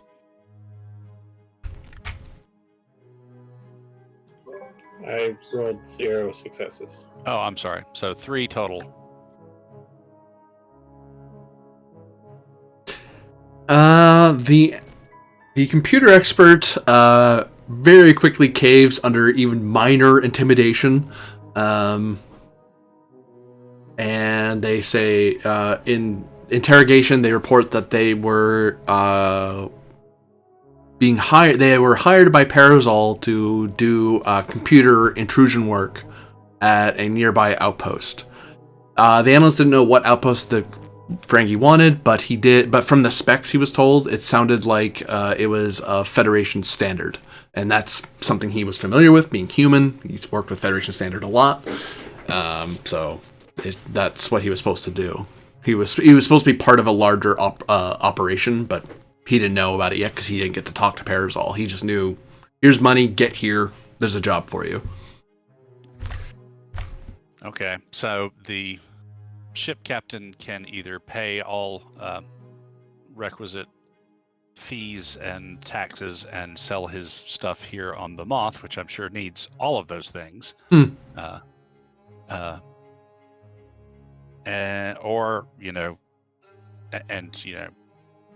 get what profit he can. Actually, no, or pay those fees and sell those things for prices which I will set. Or I can take his ship and all of the things on it, and So either way he wants to play it, he can either pay the taxes and fees, sell things to the government of Bermoth at prices that we set, and then go on his merry way about his trading life, or I can just take everything from him. Presence command opposed. Let's see how smart this guy is. Okay. Let's see. I'll just give you 1 threat for 3 dice. Spend it back. Easy spend. Intimidation is a focus. Yes. Definitely what I'm doing here. That's literally what you're doing. I wouldn't take anything else. That is not rolling too hot today. Let me re-roll that 18. Oops, went way too far in the book. There we go. 3 successes. We'll go with that. That works. I get 3 dice to do. Please tell me I can reroll that 19.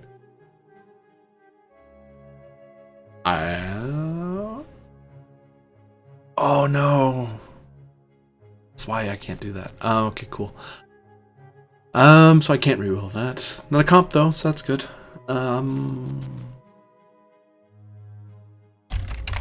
1 hit. Ooh. 2 momentum for us. You may gain 1 wealth for House SupQit'aH as you're able. Hell yeah! As you are able to convince them to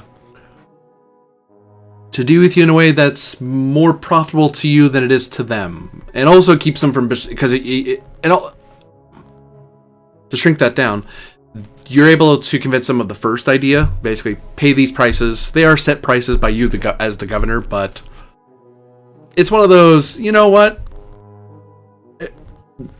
Here's some deals that I can do, and if you don't shut me down, and you find out that that deal would work for you, you're actually better off letting them buying all their stuff and just letting them go away, right. And then come. But it's like, well, you're coming back because you know what the prices are. It's like, sure, I know what the prices are here, and if you're willing to buy these things again, I'll go find them again. Okay. I can't adjust the house sheet. Well, that sounds like a you problem. No. So, take care of that. Wealth +1. So your wealth is now 8. Hurrah. Yeah. Instead of the minimum of 7. Yeah. Well, I mean, I had to increase might because we've got to find 2 might increases so we can get rid of the dang mercenaries. So, but that's cool. Wealth was on my list to increase for the house. Oh, and at this point, Bakara would have left because she got the data she needed, and she's going to go grab a ship and chase after the Kismet.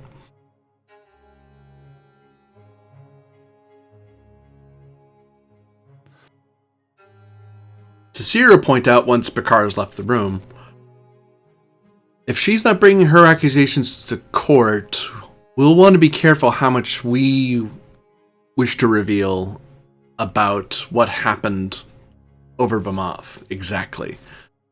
The more evidence she brings to court, the stronger the case may be. Then again, if we don't particularly care how Bakara or House Telpok thinks of us, we could reveal what we can to shield our house while angering Bakara.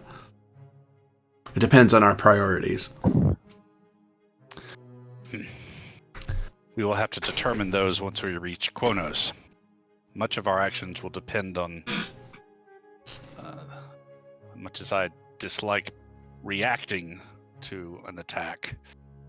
It will depend on the situation we find on the ground there. Do you agree, Representative? I do agree. A good defense is a better offense. But we should be prepared with all of the information at our disposal. At worst, Kargan here has a spare dagger that he might need in the future. I am better with battle, though. In the right circumstances, information is even deadlier. Don't I know it?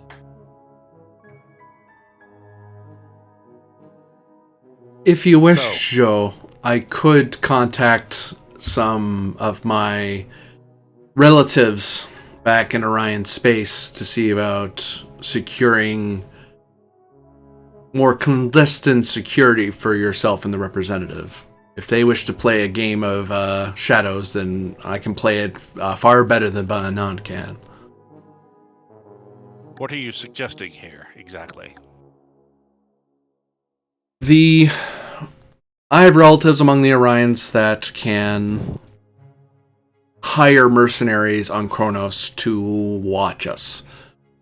It would be similar to us hiring bodyguards, like one would on Kronos, except they are ones that owe my family a favor. So it'd be less, and that hopefully will blind Ba'anan to their presence. For if we hire anyone local or you bring down any of your personal guard down, they will be, even though they are to be guard, they will be open guard. They will be seen, whereas mine will be paid not to be. As much as your assassins may be paid not to be.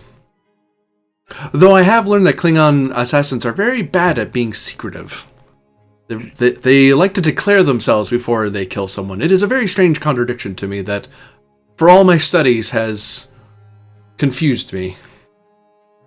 Klingon assassins are the only ones who attack from the front. And well, sorry. No, go ahead. And while I understand the tactical advantage in having unseen unseen bodyguards. I find it underhanded and wouldn't have it any other way than bringing people loyal to us down with us. Actual bodyguards. But it is not my choice. Hmm. Rather than hiring bodyguards, I believe we should bring our own people, loyal retainers of SupQuit'aH, to act as our guards. However, as Klingons, we announce ourselves and attack from the front. However, as Klingons, we also do not disdain the use of a cloaking device to surprise our enemies. So in this case, I think we will take Dachteng and Batleth both. So call in your favors, Lore Singer, and we shall have our own forces there openly. This might enable us to lure the assassins in if all they believe that they believe our defenses consist of are those that they can see. Might be an opportunity to gather more intelligence. That will cost you 1 threat and 1 momentum to hire the secret guards. To have your retainers, that's just a crew support. Don't worry about it. You have enough ships. Don't worry about that. Yeah. Very good. Whoops, I almost gave myself a momentum. That would have been pointless. High Council politics. You gotta be crafty. I gotta step away for just a second. It's thundering and my dog's outside. Okay.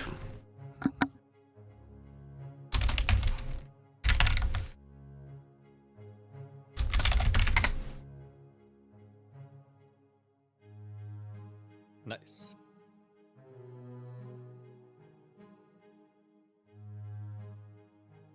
And if you want to bring a Batleth with you, that costs an amount. Hold on. I want to say it's 1 and 1, but that might be 1 and 2 for a Batleth. Can't recall. Thanks, book. That was helpful. Fine, I'll do it manually. 157. Or a Batleth. It's 1 and 1. So it'll cost you 1 momentum and 1 threat to have a Batleth with you. That's fair. The other option is to take the house talent. That's true. Oh, yeah. What's it called? That would be the Ancestral Blade talent. In which case you would always have your Batleth with you and not have to pay a cost. I think that's a good idea. Darn. What's the catch? How much? What will it cost me? It's a talent, basically. So it takes up one of your talent slots. That's fine. And the other plus is that you get a +1 challenge dice. Because it's not just any Batleth, it's like one that's been made for your family for generations. And if you spend determination, if you spend determination on the attack and you hit them and you cause an injury, you get the determination point back. Downside, the big downside is if you lose that weapon for whatever reason, you suffer 2 negative hits to your reputation because you lost an ancestral weapon. So don't drop it. Into the fires of Mordor with you. No!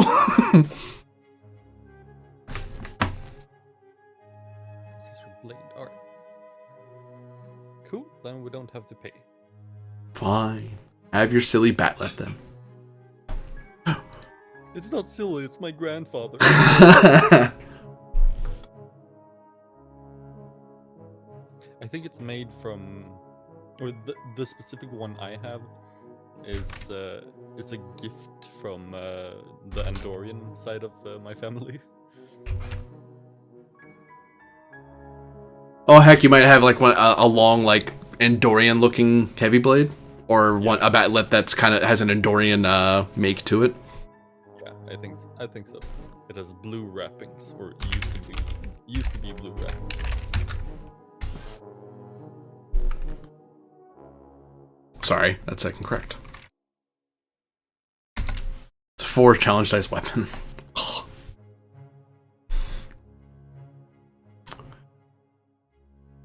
Cool.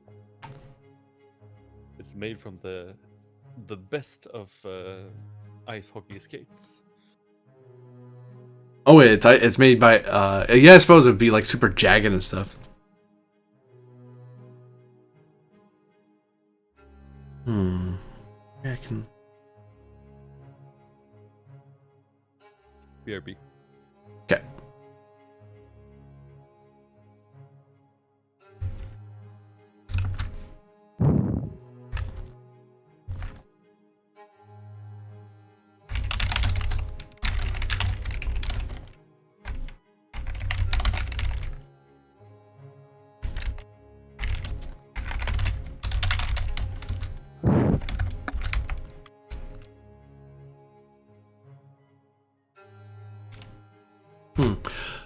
Oh, I think the Joe just... the Joe's back. Yeah, so just to update you, Kargan just took up the talent for having an Ancestral Blade Batleth to bring along with him to the Nice. planet. Nice. I was going to ask you, but I just realized you have your... the glaive. Cecile looks to Keldar.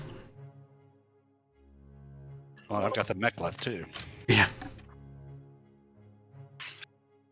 Keldar, the best advice I would give you, thinking on your work to administer the realm, as it were, is many of the matters you're going to run into are going to be petty matters. One officer complaining that another officer isn't appropriately respecting them, and then adjudicating whether or not a battle is needed. A farmer complaining that some noble didn't appropriated his land without the appropriate payment. On and on it goes. The best to do in all cases is that whatever your judgment is, it is one you say loudly, clearly, and with your heart. Ideally, you want to be as read into the annals of law as you can, but at the end of the day, you represent the house. Your word is law and can only be overridden by the High Council. So, if someone wants to take a trip all the way to Kronos to overrule you, that's up to them, but... Thank you, Cecile. That will be most helpful in the administration of the sector. Oda, how long do you expect your trip to Kronos to last? What's the base travel time from here to there, GM? Actually, Bamoth's right next door, and the sector is. Yeah, let me get you those days, hold on. Fairly short trip, though, even at Warp 9.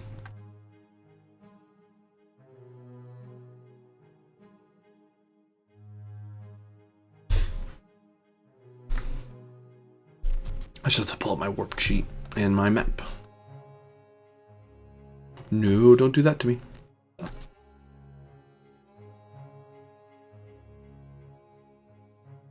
Looks like it's about 35 light years, if I'm measuring correctly.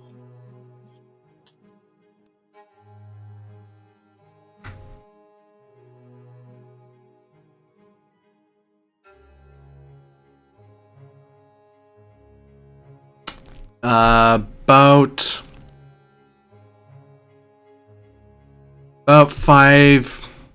Hold on.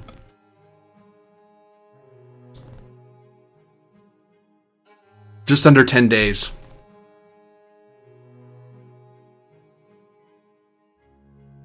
One way? One way, yeah. So there and back again would be just under 20 days.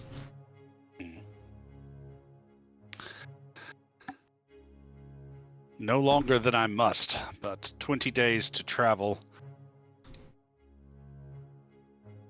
who knows exactly how long on Kronos, but at least a month.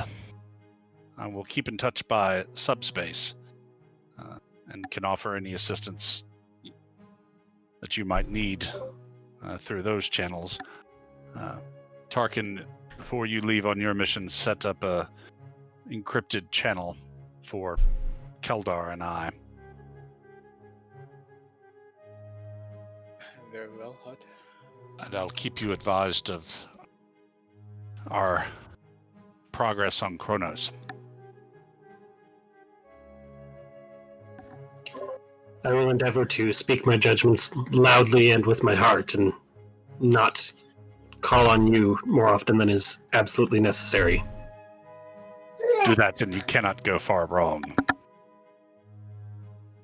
As I will be on a covert mission, I will inform you when it is appropriate.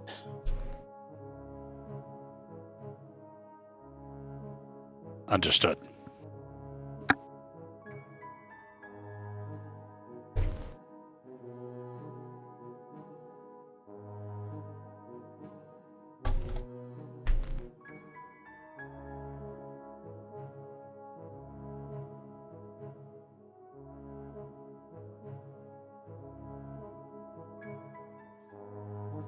I believe we've covered all matters before we must depart our separate ways.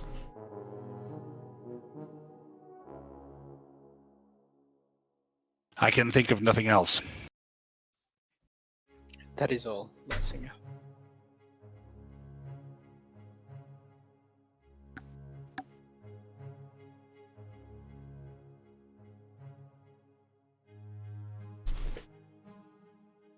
At your leave, Joe. She looks to you. Yes.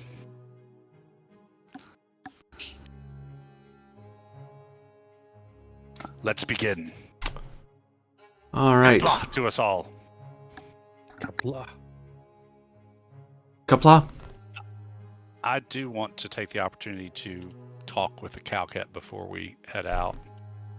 Oh, sure.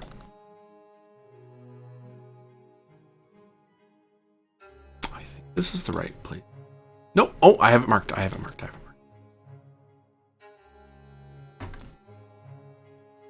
Wait, did I not have the music for this?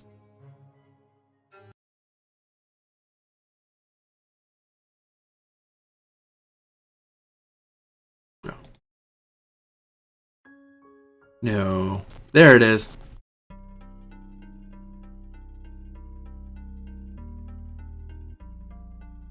You reach out to the Death Star in orbit of your planet. Can we stop calling it that?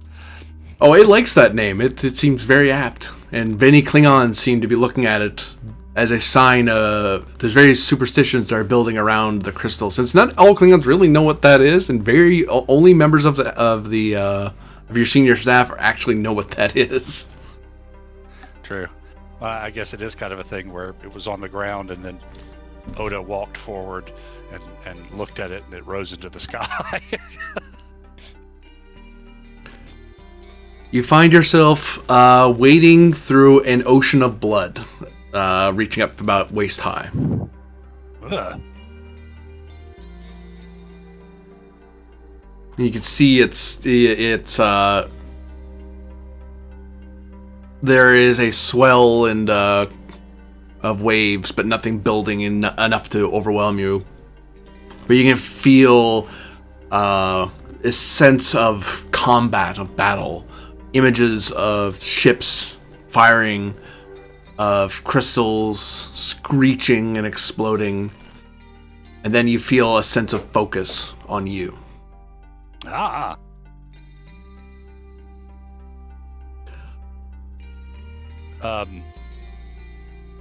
Try to project a feeling of curiosity about the battle and how the Cowcat are faring. I guess curiosity and concern. Fitness command, difficulty of...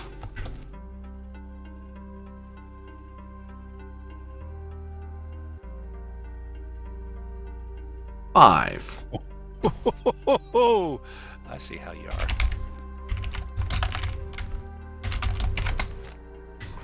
As you feel yourself being awash in the memories and sufferings of the Cowcat across the Alpha and Beta quadrants. Oh. I'll spend my determination on I travel the river of blood.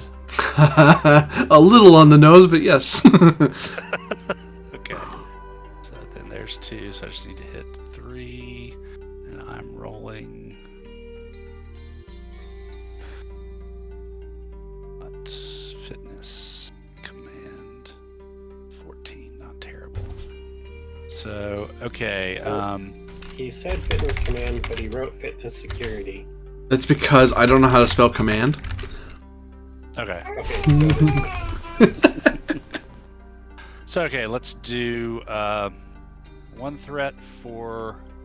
Oh wait, a threat and a momentum for the 3rd die and the bold. It's difficulty 5, so yeah, I'm gonna have to do it. And then 2 momentum and 1 more threat for the 4th/5th die.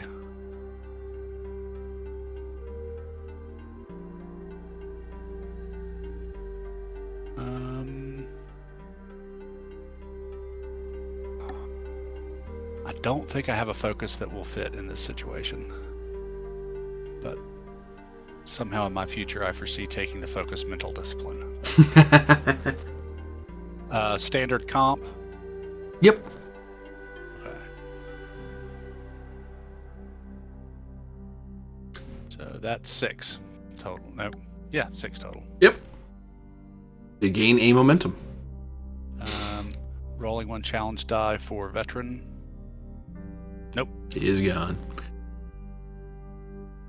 The Cowcats are, from what you can sense, and it's almost maddening the amount of suffering and anger and wrath and that just some of it is some of the wrath. You even get the sense that it's artificial, like it's the sort you would get if you gave a bunch of an adrenaline shot to a Klingon. Like Klingons can be angry enough, but if you shoot them full, pump them full of a drug cocktail, they can get plenty more angry if you want. That's kind of the feeling you get. There's this artificiality to some of the anger, so it's a little overblown, which is saying something for these things. But it seems like it's an ocean of blood being channeled into a river that is slowly being channeled into a cannon, and the water's trying to resist desperately. Whether it means rending the earth under it, boiling itself away, anything. But it's this sense of a land that is encroaching on them, trapping around them. Plates of steel, black smoke swirling into the ocean and binding it, and into people, into weapons, into warp cores, toward that future that lies ahead of it, that distant horizon of being weaponized and not in control of their own destiny.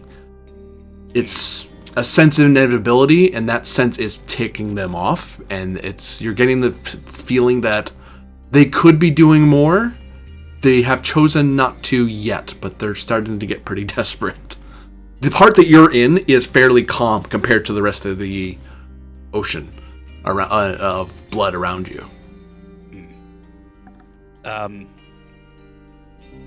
Feeling of anger towards those who are tormenting the Cowcat and who are daring to try and impose this bondage upon them. Offer of support and assistance, although kind of question of how.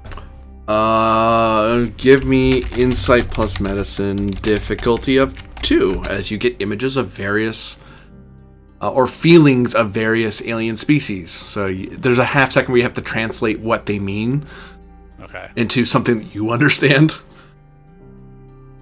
I'm not so good at this roll. I'll give you that last momentum for the 3rd die. Oops. 3 die.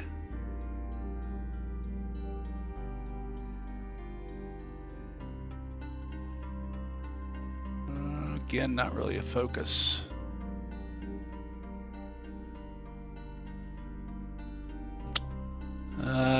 Don't really have a way to re-roll any of that. No.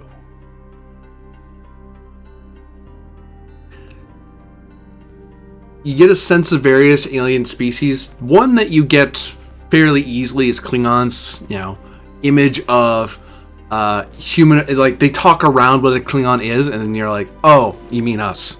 Okay, so there are Klingons out there that are doing this to you. That's easy. Then they give descriptions of other alien species, which that could be a Vulcan or a Romulan. That could be a human or a Bajoran. It becomes very vague after that point because they don't know what these species are. They don't have names for them, Okay. and you throwing the name at them doesn't help because it doesn't mean anything to them. Right. And you don't have the medical knowledge to help them narrow at the moment off the top of your head to narrow that field for them. But it seems you can get the feeling that there are a variety of species that are doing this to them. Okay. Kind of directing my attention and focus of my anger on their behalf on the people like me that they described, since I kind of got that, Mm-hmm. and kind of offer to help with that. You get a sense that the ocean around you calms a bit, as the futility of this conflict does not seem so futile.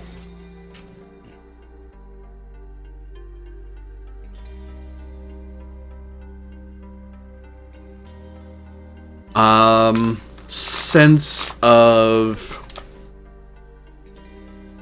a person being flung down a pit, falling, and then below you see the Star of Death, and then you see this person tumbling toward, and then all of a sudden it shifts to a person tumbling toward the star, the sphere over your world, and then being absorbed into the crystal, and then the crystal growing. And then a sense of justice is a strong word for what that's, but Vengeance. it's a vengeance, which is an emotion a Klingon understands very easily. But to them, they don't Right. think of it as vengeance; they think of it as justice. Right. My thoughts to your thoughts, my anger to your anger. That's exactly what's happening here. My bloodlust to your bloodlust. Sense of agreement, determination to find these enemies and deliver them to vengeance. Kind of a sense of a promise or an oath. Probably better from Oda. And then kind of a questioning feeling, vision of Bemoth and Bemoth Station, and then kind of question around traveling, and then those two images again, Bemoth and Bemoth Station. I know what you're asking, and the answer is going to be hard for you to get, because they are not going to be super helpful, unfortunately. That's what it showed. Well, you might get it. Insight Medicine difficulty 3. You might get it. Oof. Okay, so I'm rolling a massive 12. This is why you send the Rasa people to do it. They'll get answers one way or the other. Yeah, but last time I sent the Rasa people to talk to the Cowcat, they got traumatized. That is true. Still traumatized. Okay. I don't really feel like challenging a value, so threat dump. Huzzah! So take 1,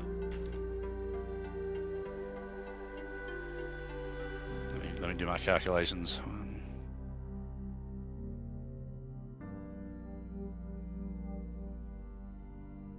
Six threat for 4 dice, I think it is. Yeah. Whoa. Yeah.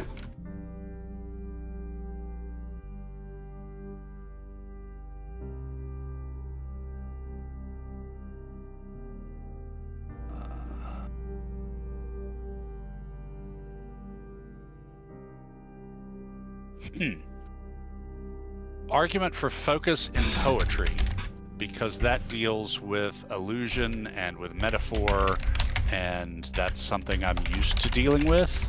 Nice. I will take it at complication. Okay, I'll risk it just for the focus. I'd like to counter argue that. You're a. Is Oda a married man? No, Has he courted anyone? not in game. So I think most of his career's been battle. He hasn't found a Parmakai yet. Fair enough. Because the Klingon courting rituals is women screaming and throwing things while men read poetry. So yeah. Right. Well, and honestly, it doesn't really matter because I just realized my focus range will be my medicine score, which is already 1, so it doesn't take anything to have a focus. So, never mind. Yeah, so I'm not going to take that extra complication. There we Darn.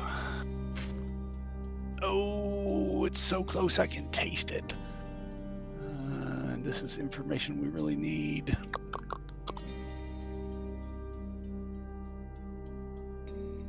Damn it. No, I'm not willing to challenge any of those values because I've kind of pared it down to where it is.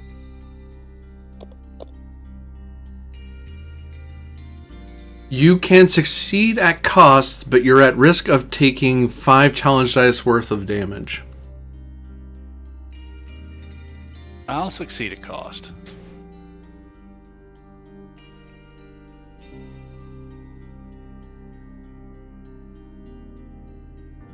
Not too stressed, not that bad. Yeah.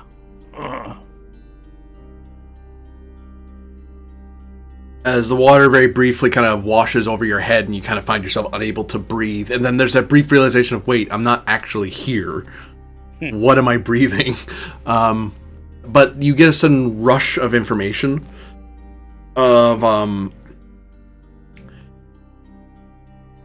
we are what we were, and we are now because of what happened. And that's as clear as they're able to get it to you.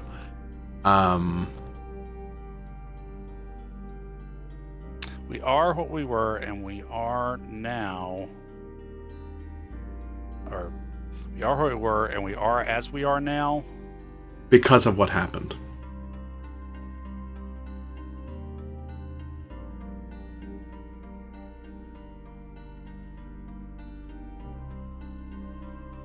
You have an image of an ocean blue and an ocean of blood.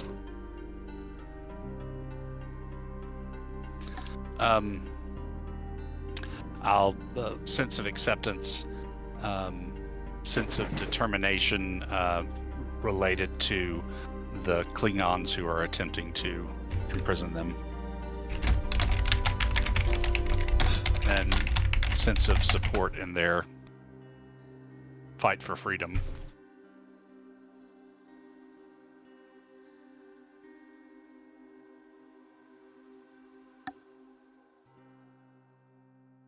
Is there anything else you try to pull from the ocean of blood in the Star of Death? Not at this time. I do have an alliance with them, though. Yeah, that's why they're not attacking you every time you come in here. Yep. That's exactly why. Yep. Yeah, I knew it wasn't going to be an advantage. Well, it is an advantage, but a further advantage. So yeah, I will bid them goodbye for now. So, new scene, you lose one of your momentum. So,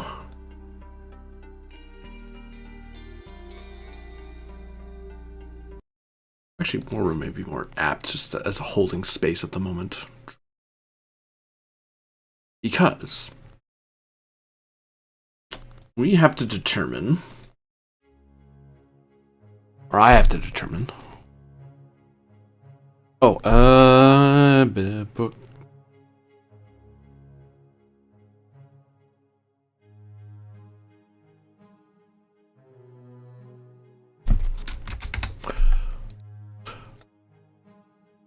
Let us make the next scene.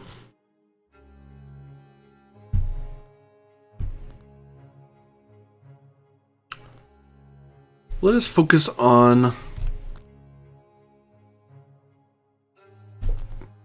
Sorry, don't mind me. I'm hemming and hawing in my head here. Keldar. We're going to cut to Keldar's problem. Whoop.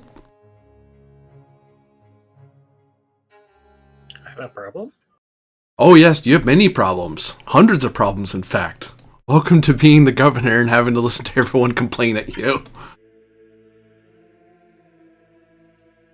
Haha! My plan is working.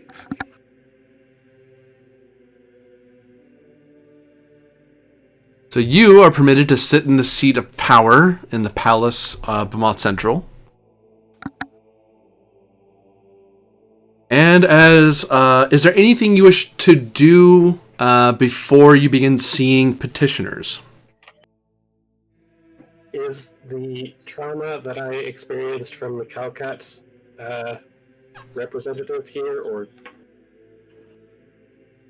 Because if it is, I'm not going to hold, I don't know, court here.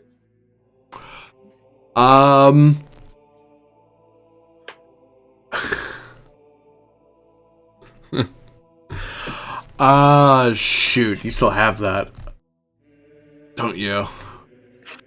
Yes. Oh no, Yes, I do. how bad is it? 5? Where did we stash that on your sheet?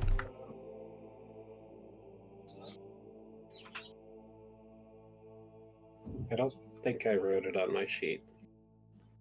Alright, well you can, well for one, you can attempt, one can presume that you've had at least one opportunity to deal with it. It'd be insight medicine, oh no, difficulty 6 to get it treated.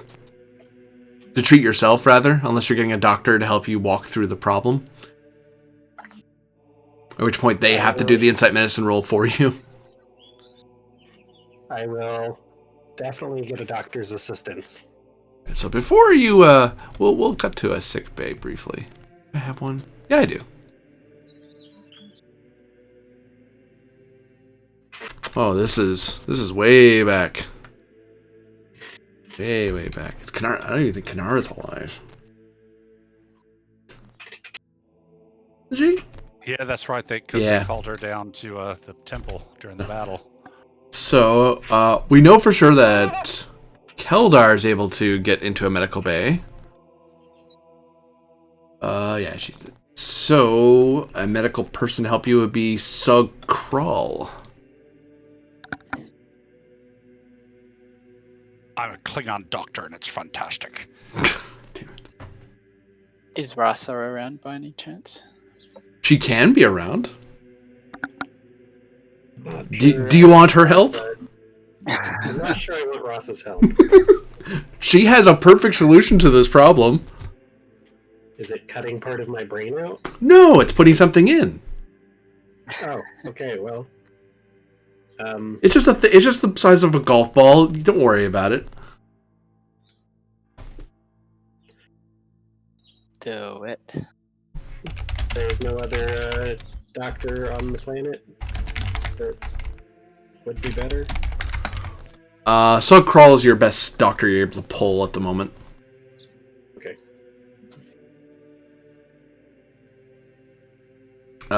So... Yeah, Krull's looking at an insight medicine roll difficulty of 6 with Keldar's assistance. And the ship's... A-ship's, help. which would be computers plus medicine.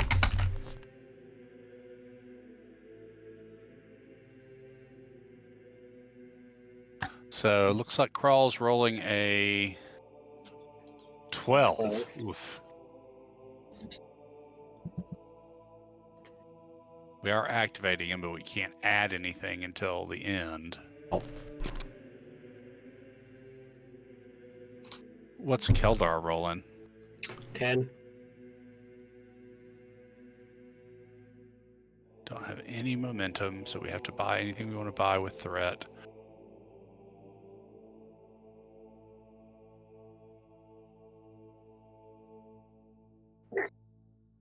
I mean, we could give Crawl, let him roll 4, and then there'd be 2 assists. Oh, no, Tarkin's off in his own mission, I guess, at this point.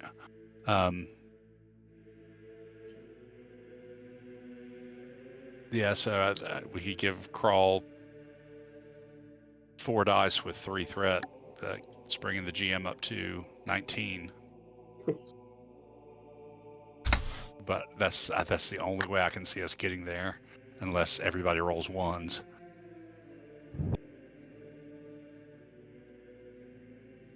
Yeah. And if we are successful in this, it'll reduce the trauma by 1. Is that accurate? That's correct, yep. And that means the next time you get treatment, the difficulty's down by 1.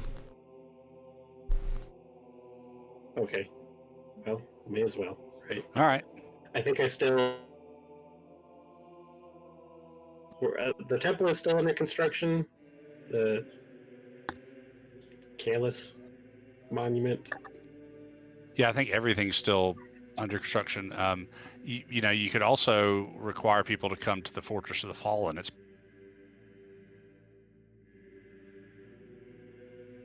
Yeah, it's sort of a secondary base. Because, yeah, the temple's being rebuilt.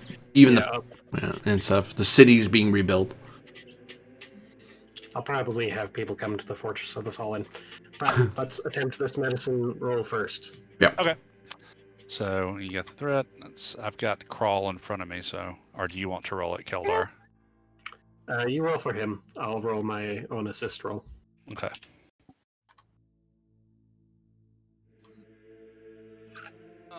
Discipline is 4. Okay. Ooh. We did get 2.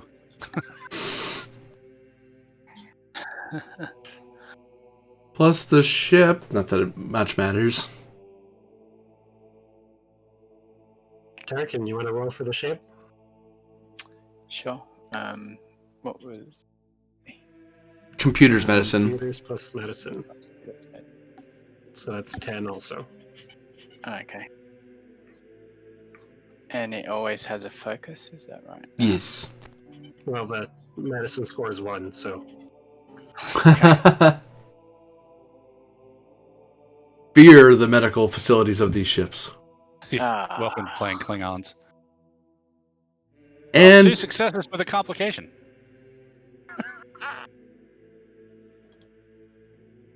Why are you traumatized? Stop it! Stop doing that! Here, have some blood wine. Blah, it's medicinal. Oh, that's why it tastes so terrible.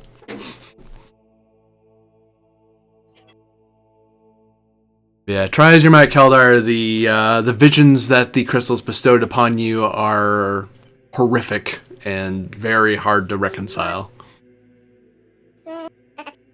Okay. To the Temple of the Fallen. Okay, as a note, I can't, oh, never mind, GM.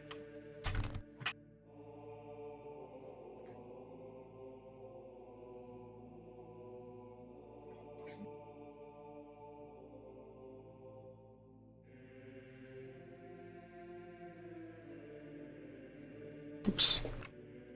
Elsa's not there. She's busy working on something. Oh god, no.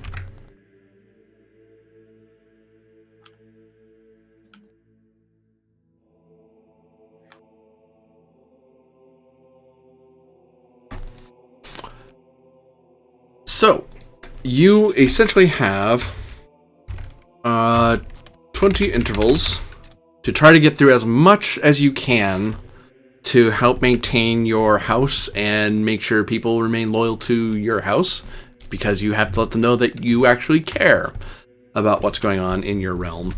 Even if the leader of the house isn't here, you're here, so that's good enough, right? Your reputation is 4 right now for the house.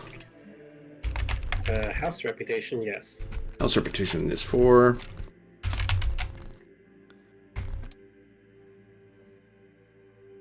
My personal reputation is 5.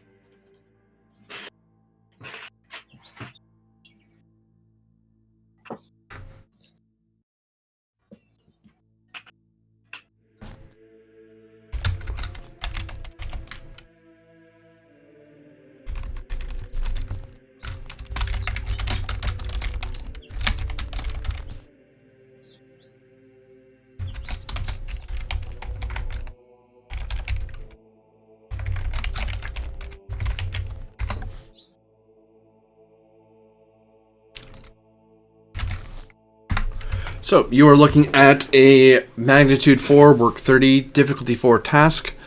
Presence plus command or con. Assisted by, your house reputation helps with this. Assisted by house influence plus rep.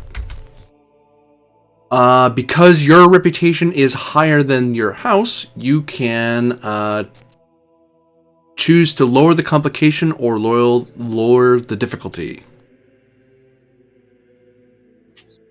I will lower the difficulty.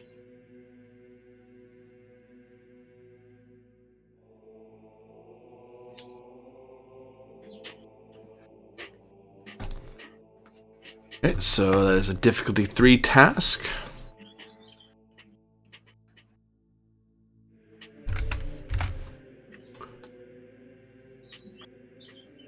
And basically you're doing an extended task. You're trying to get as much done before the house leader gets back. Because you're just being bombarded with one thing after another, and you're trying to maintain that, especially with a higher reputation. You're trying not to just manage the realm, you're trying to manage it in a glorious and very Klingon way, while still adhering to the dictates of House SupQit'aH. The complication increases because you're doing this at the Fort of the Fall, not at the Palace, and that's kind of throwing people a little bit, because they have to come here instead. Okay. Each time you do a task roll, it will be it will take up 2 intervals. Okay, so I'm rolling 10 tasks. Well, I think I'm definitely going to use my determination somewhere in here.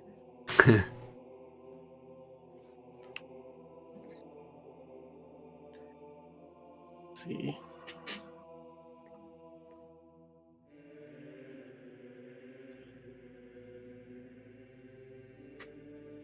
The first dictate, restore the house with honor, and with glory raise it higher still. I'll take it. Okay. So I will use that on my first task, I guess. Okay, so you have 2 hits so far in your pocket. Dice 2. Presence plus command.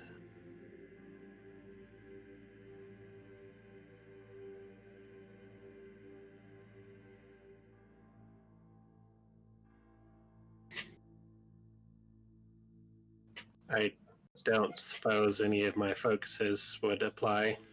Disruptors, maintenance, transporters, EPS systems, shields, or cloaking devices. I'll have to say no.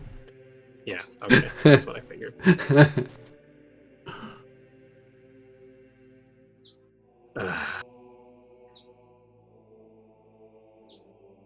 One success and 1 complication plus the 2 successes. Also, you get assist from your house influence plus rep.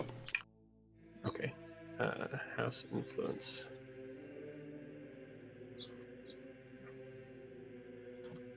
Plus rep. 8 plus 4 is 12.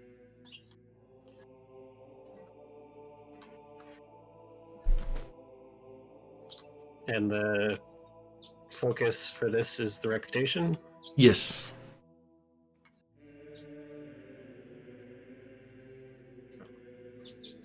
Two more successes.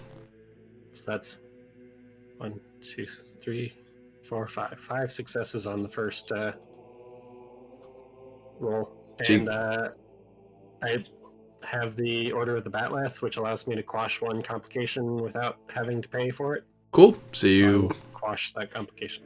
gain 1 momentum. Roll for me your command +2 in challenge dice.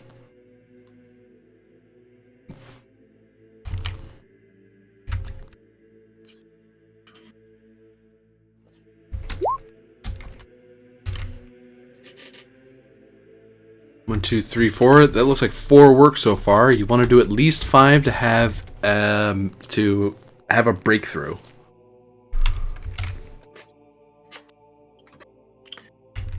Let me roll my challenge die to see if I get my what's it called? Determination back for. Oh, you did. Yep. You could spend the 1 momentum you gained toward re-rolling those 2 zeros if you want. I will do that. Yep. That sounds good.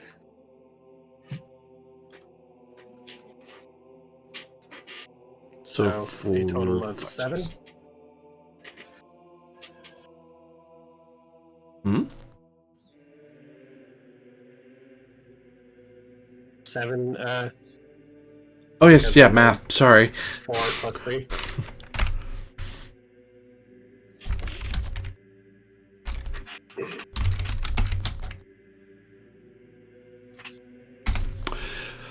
So in your first breakthrough, you're able to realize that a lot of the people you're running into are, you're able to get through a lot of the people who are local.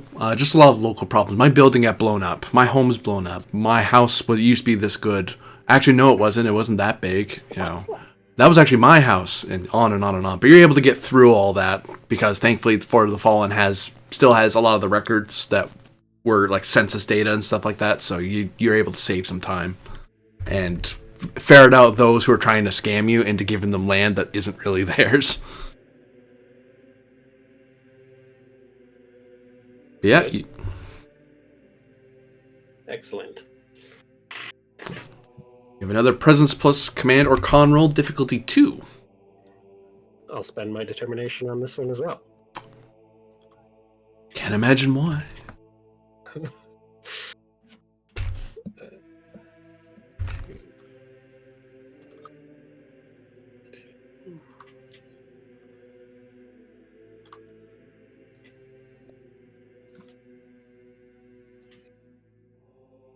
Four successes.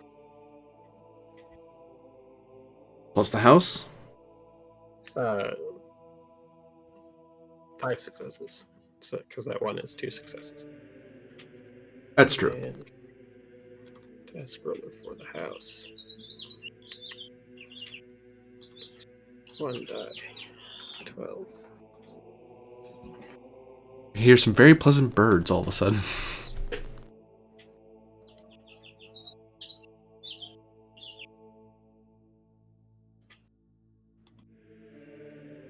Towards you gain 2 momentum. Excellent. Roll for me your challenge dice. See how much work you get done. And that's command +2 challenge dice, correct? That's correct. The birds are singing to that baby.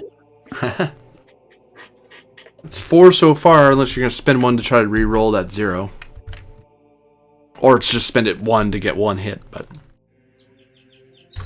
I need 5 for a breakthrough. So Yes. I will spend 1 for 1 hit.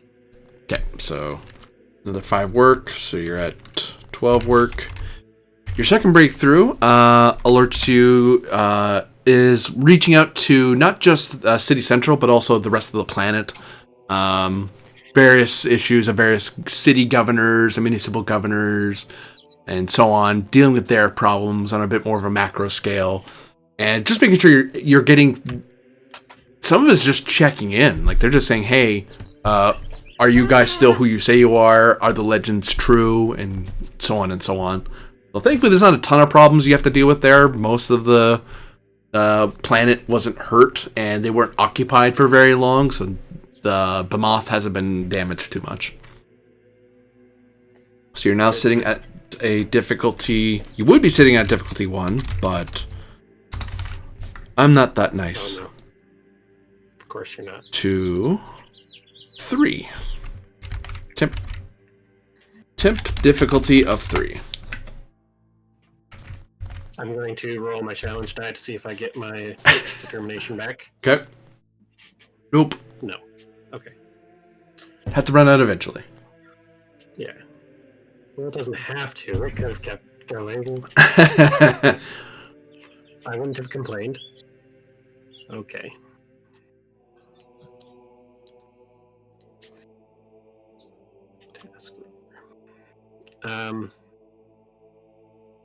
I will spend that momentum for an extra die.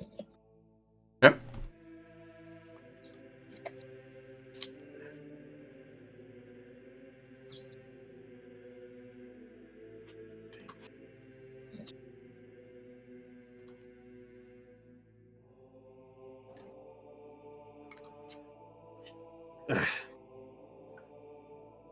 Okay.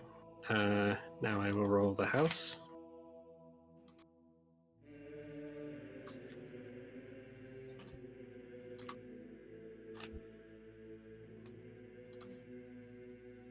Uh-oh. Did not pass and have a complication.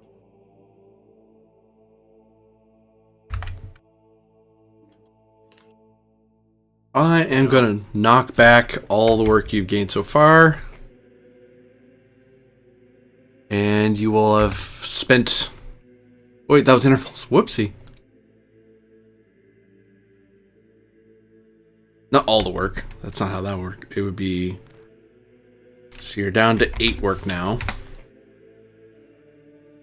You spend a few days just hearing through things, and then you have to spend time looking stuff up and asking them to come back in a couple days because you don't understand the law behind what they're getting at, and you're trying not to declare stuff that would be just unjust, because that's how blood feuds start. Not against you, but against each other, and that's not a problem you want to have right now. But unfortunately, you've used up 2 days and actually lost some work. But the demands of governorship lie ahead of you.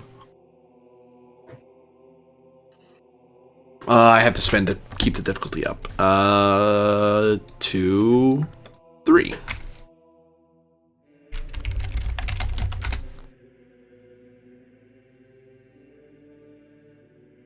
As you are faced with a rather difficult case by some Amdris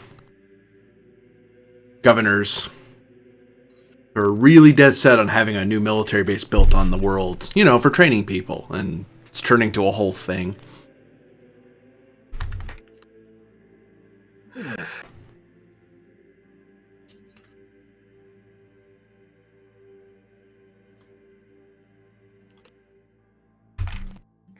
I think on this interval, I will call Oda for his assistance.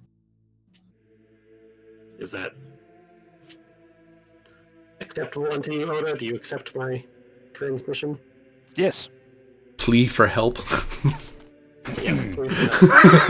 For the love of God, cousin, help me with this. The Klingon, so I don't phrase it that way. Yes. Okay. I will spend 1 threat to get an extra die. Sure. So you consult with the Zhou on indecisions. Yes. You're still the one sitting in court, but at least you can get help from your cousin to figure out what you're supposed to do, or what he wants you to do anyway. Mechanically, does that mean he'll roll an assist roll? Mm-hmm. Okay. Because at this time he's still just getting there, so he's not even at the planet yet. After a certain interval, he won't be able to do that because he'll be busy on Kronos. Oh, it's a good thing I did that now then. What's the house? Yeah, I'm rolling for the house now. It's called getting on your back, man. Jeez. The true enemy of the Empire. Paperwork. Okay, looks like we have 4 successes, 3 from my own roll, and 1 from Oda's assistance. So 1 momentum generated. 5 challenge dice, please. Challenge dice. Yes. Is there any way to increase my number of challenge dice? Have a higher command. Okay, well, that doesn't help me right now. Or have talents that help you in social conflicts. Can I spend the 1 momentum to reroll those 2 zeros? Yep. 4, 5, 6. Up to 14 work. You gain a breakthrough. Base difficulty has been reduced to 0.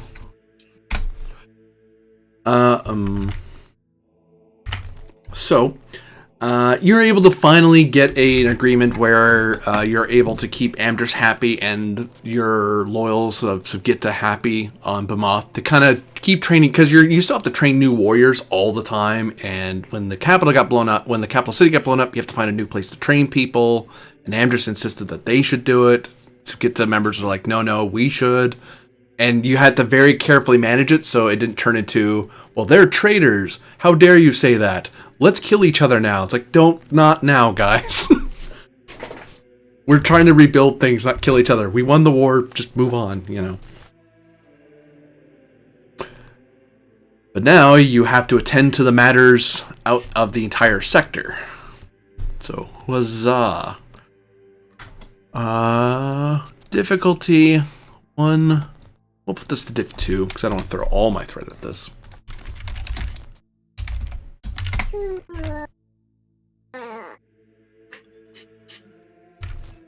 Right there with you, kid. I will spend 1 threat for an extra die. Okay. Difficulty 2. Okay, that's not too bad. We can do that. And Oda is still able to assist in these last 2 days, because he will just be arriving at Konos on that last day. Okay, let's see how this goes before I call in Oda. I will call Oda for his assistance. I will roll for the house now. More dice. Do Klingon politicians still shake hands and kiss babies? No, they kiss hands and shake babies. Oh no, poor. Well, I mean, the Klingon babies are probably pretty robust. So 3 successes, that yields 1 momentum, which is not enough to quash the complication. So I guess 3 successes with the complication. I'll just grab 2 threat. You would. I would. I'm below 10. I gotta keep my par. Klingon politicians headbutt and anoint baby Klingon's head with blood, and say, "May they eat the hearts of all your house's enemies." That's how we do. Yeah. That was my baptism. Europe is so weird.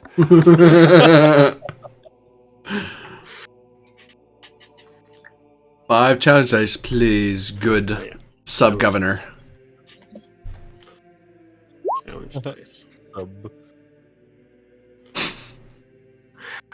And I don't have any momentum. No, I do have momentum because I gained 1. That's true, you did gain 1, yeah. Spend that to reroll those 2 challenge dice. Num hearts, says chat. Okay, another breakthrough.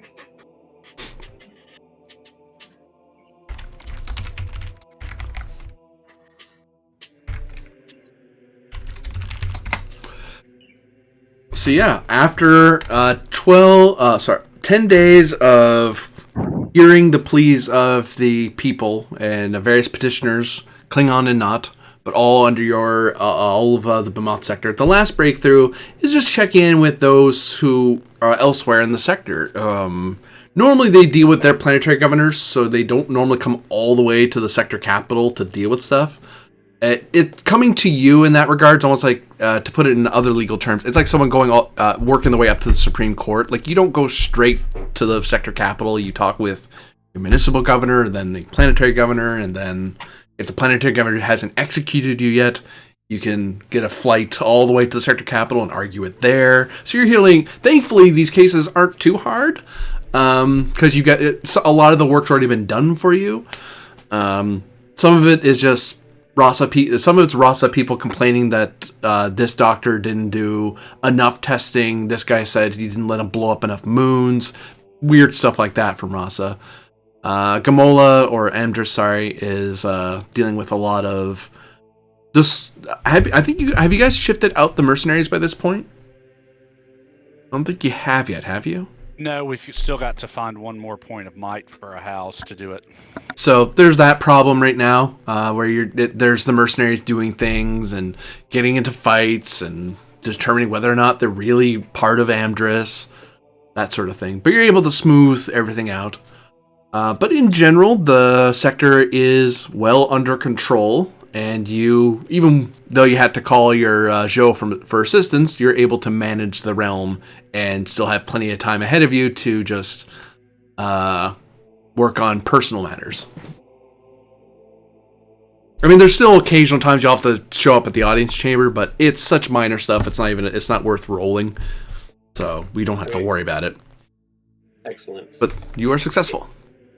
In my free time, I would like to oversee the construction of Station Rurik.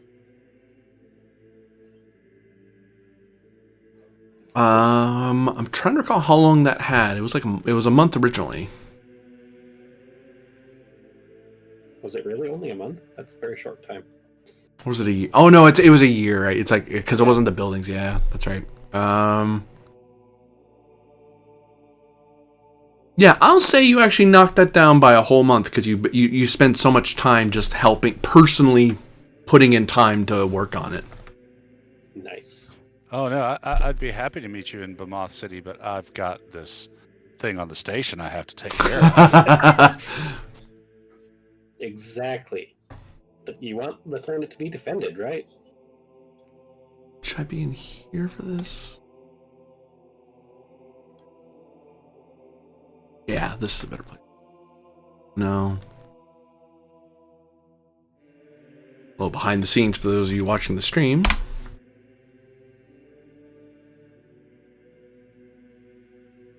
You mean behind the stream? Your character dies. There was a plasma conduit explosion on the station.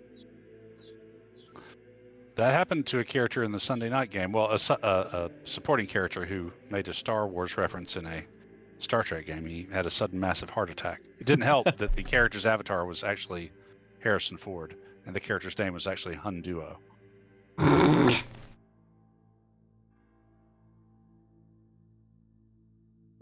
Oh, whoops, that's not right. Well, it's not like they could see it anyway.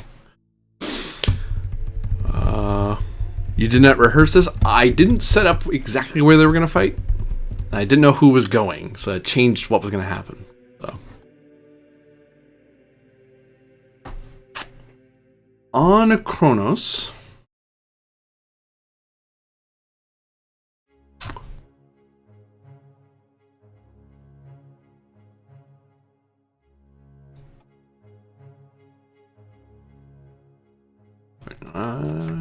Yeah, we'll have you guys come from this direction just because. Where is Kargan? There you are. Come back here. Hi. With that classic Klingon architecture of, narrow walkways over bottomless pits. At least there are guardrails in this. Not like in Star Wars. So you did not write scripts for your players like Critical Role, #sarcasm. Yeah. Like these people would stick to my script. Like we can read. I have to think. I'd have to hazard you could. Kind of need to for the sheets. Are you bringing any supporting characters along for your journey through the streets and byways of Kronos? And we have the crew support of bodyguards.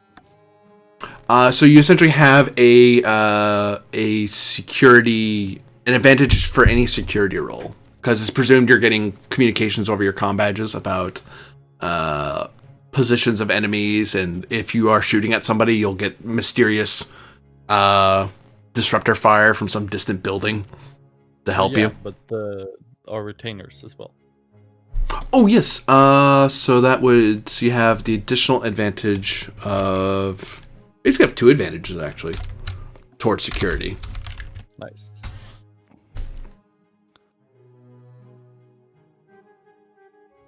Because you'd have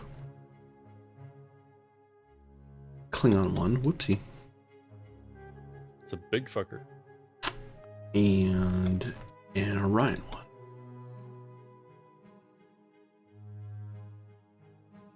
Let's get the symbol on there so we know what they're for.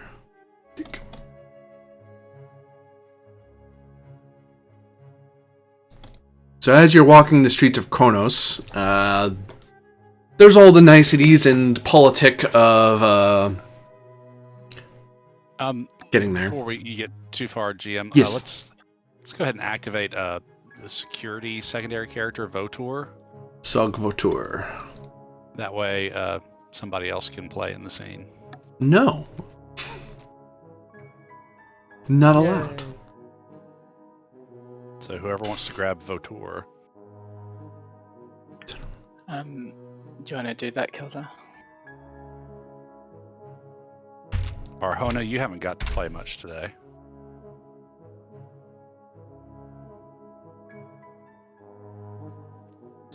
It's like he's muted. Listening in, but there Stuff going on. stuff going on. Yep. Okay.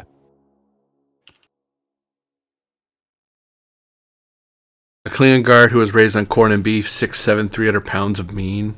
The hell? I have a weird chat. I'll control Votor if no one else is. Okay.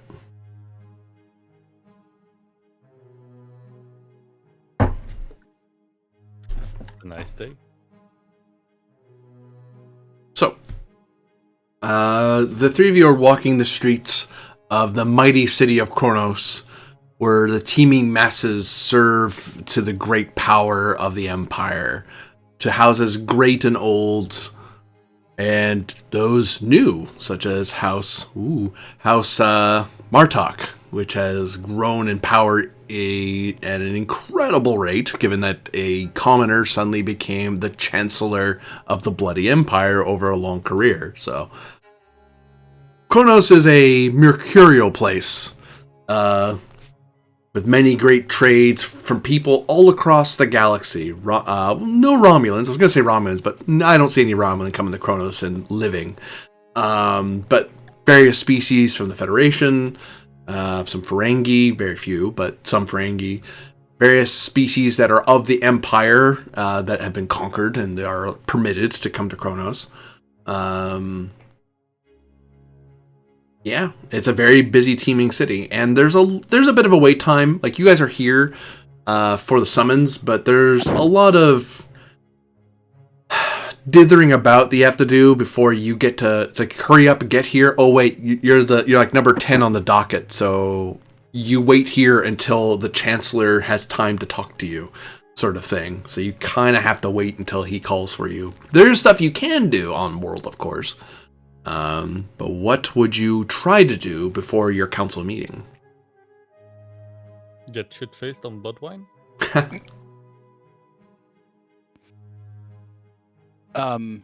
Does House SupQit'aH have any allies or contacts on Kronos already? You could attempt to see if you have any. Yeah, let's do that. Do you wanna or should I? Either way. Go ahead, since you're going to be our man on the spot. Oh, bloody hell, Kargan! I just remembered I was supposed to give you your power, and I didn't. I forgot to give you your roll power. I'll send it to you here in a second. Shoot. I just thought of it. I was like, oh, this will be a perfect time for your power to be used. You don't know what it is yet. I probably should tell you what it is. It's not like it's in the books somewhere. Especially not the books that I have. Yeah, I know. It's just that I kind of made this one up. But I'm basing it off of something in another book. If I could find it. So you're stealing. I'm repurposing. I'm still using Star Trek stuff. Just not the Klingon book.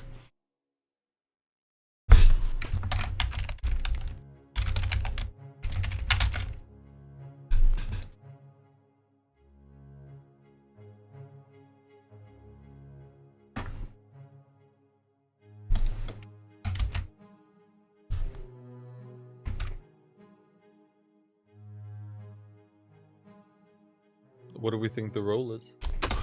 It is reason commander security difficulty of 2 assisted by influence and rep. Alright. I haven't done security yet. I just know I have an extra point in it. I think you're supposed to roll it since it's active character creation. Or creation in play. Creation and play, you would choose from one of the other one from the list of scores, and then you would add that in if you want to use your security roll. All right. And don't forget, you may have an extra point you can allocate floating out there from Klingon or House or something. Oh yeah. Not saying that you necessarily want to put it here, but just reminding. I might put a 2 into it so that I have a 3.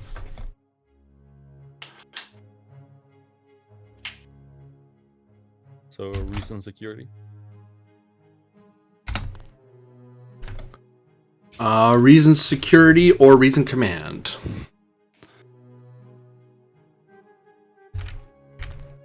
All right. Oh, but you did designate your security role though. You have, so Yeah. your health is increased to 13. Cool.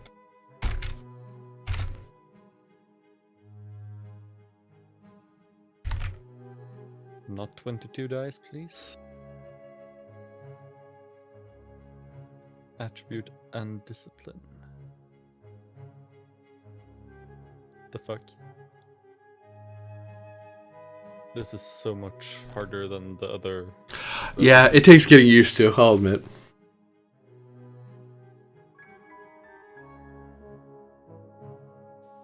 Alright, so 13, cool.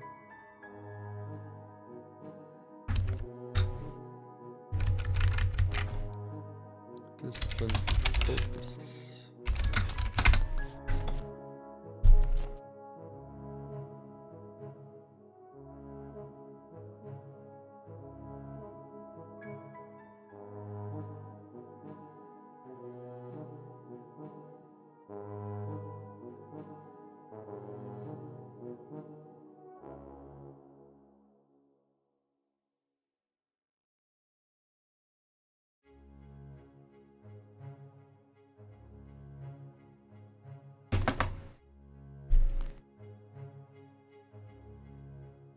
Restarting the dice process because I want to use my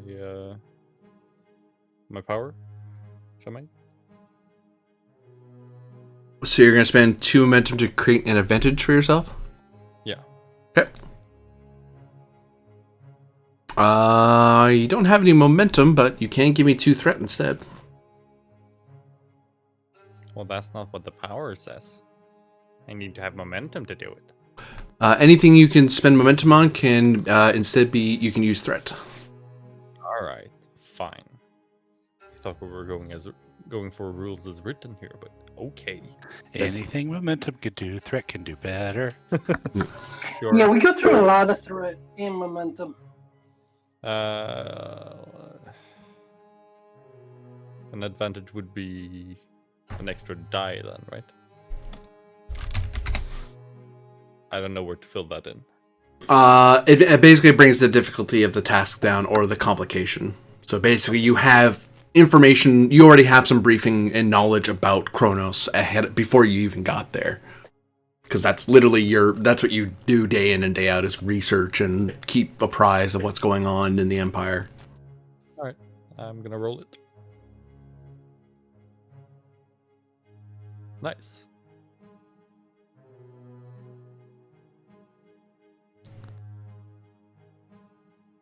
Plus the house. The house, yeah. Should I roll that or someone else? I can grab it. What's the house scores that we're rolling? Or the Influence house and rep. entries? Influence is 8, reps 4, so 12.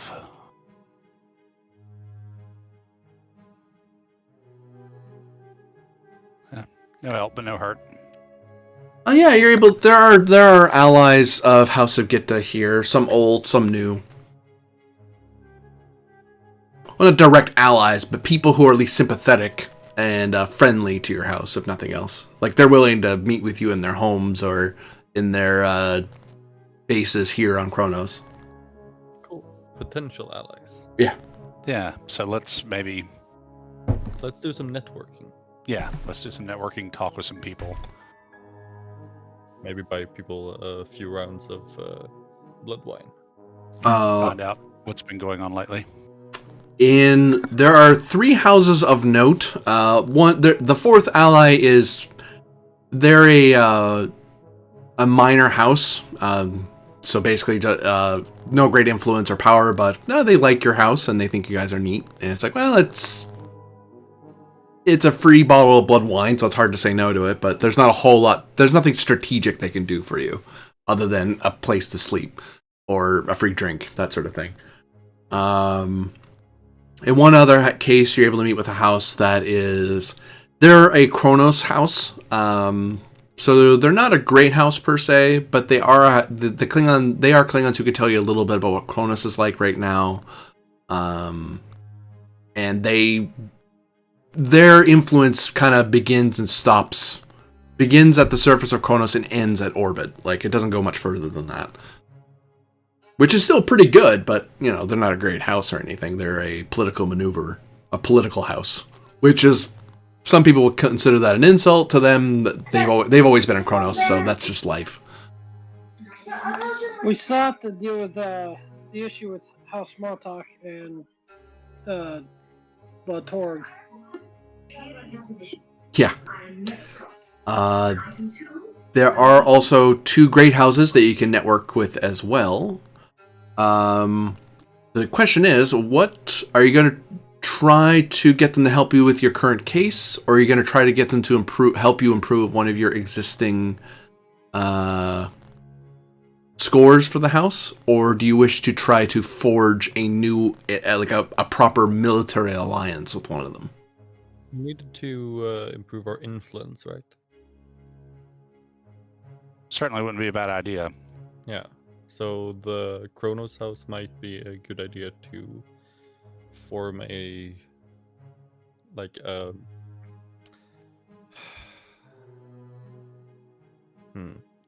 I think for increasing our influence, we're probably going to need to form some sort of alliance with one of the great houses, if I'm understanding the way things work right. well, Yeah. The great houses are the ones that can actually up your stats. That other one is more of it's an advantage you can call upon. You know someone local who's from here, but they can't help you strategically because they're not big enough yet. But there are 2 great houses who might be interested in making your life easier because they like you. Fair enough. Then I suggest a great house. Yeah, agreed.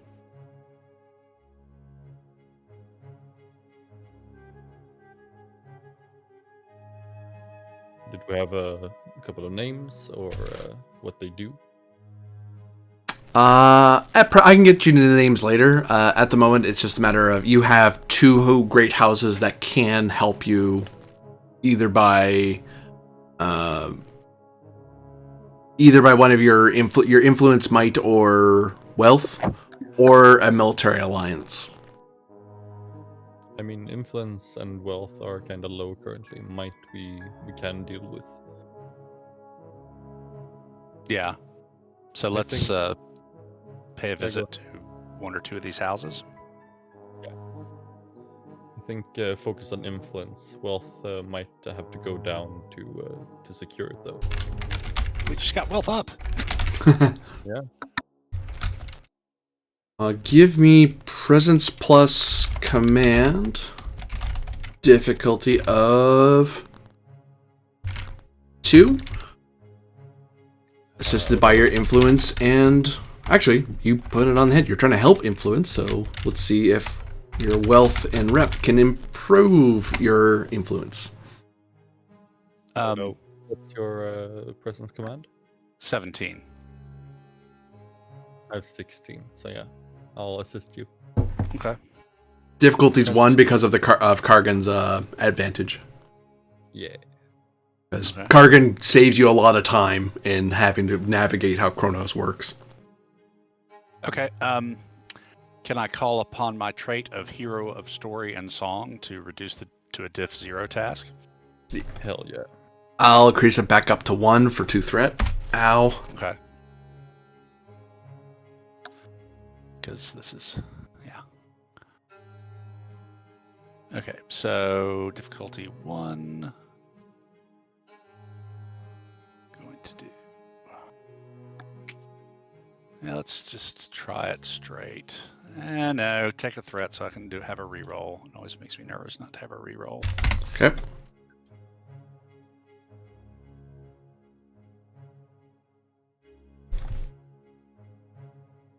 Ooh, there's 5. All right, And I roll.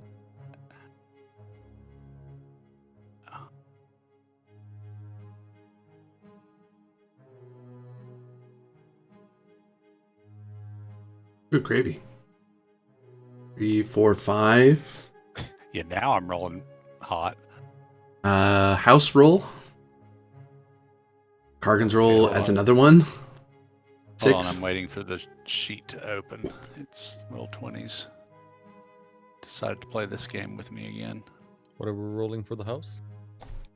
Wealth? Rep and wealth. Wealth is 8 now, so 12. Yeah. Who's rolling? I'll grab it. Okay. 1 die. 12. 4. Wow.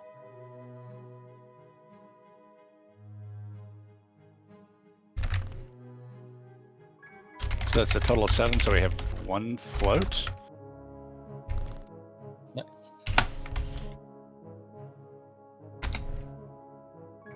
No, total of 7, difficulty 1, so we're capped at 6.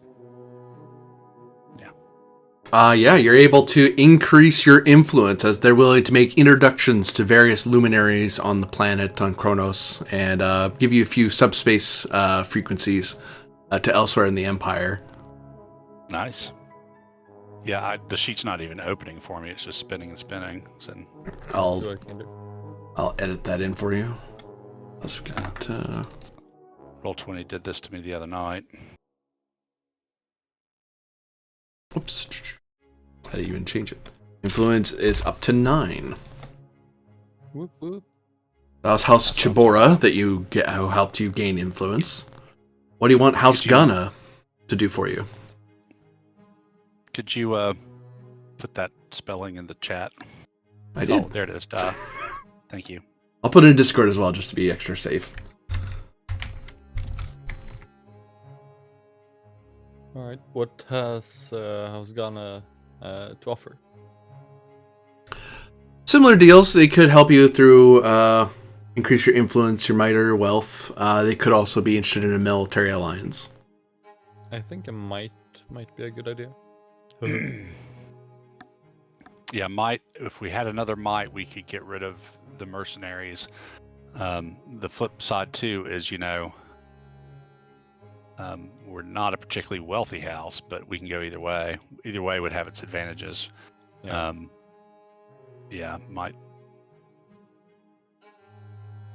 I think might is a good idea. Okay. Wealth we can read to get wealth. It's fine. It's true. Let's make this a little harder for you.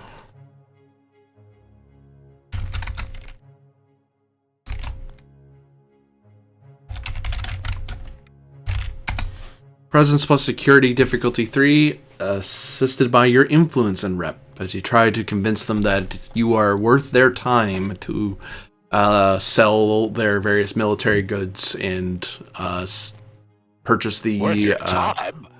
Yeah. Oda, what's your security? Security's 4, so I'm rolling 16. I I'm. also have bold, so I got a reroll there. That's a good idea. I'll assist. Okay. That's the other thing too. If they say something like, worth our time, you have a backbone, you have 2 livers, as it were. You're willing to stand up for yourself. Like, good. I wanted to see if you were willing to stand up to me. Hero of story and song for the advantage to lower it by 1. Yep. Since I just got off of a victorious war. Okay. That's 2. Same thing. I'll roll 3 dice with threat for the extra. Oh, and you get the additional difficulty decrease because of Karkin's advantage. Yeah. So it's difficulty 1 now. Okay. All right. Fine.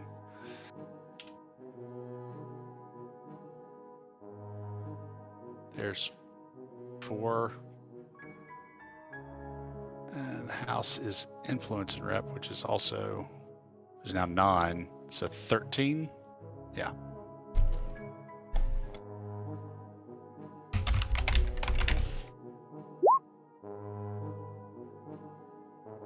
So 4 total successes. Difficulty was down to 1, so 3 float.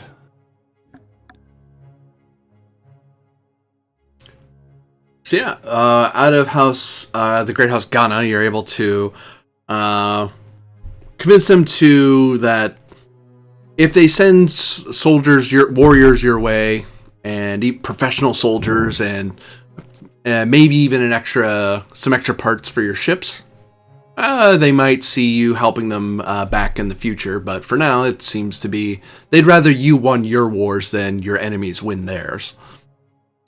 Okay. Can we spend the 2 of the float to?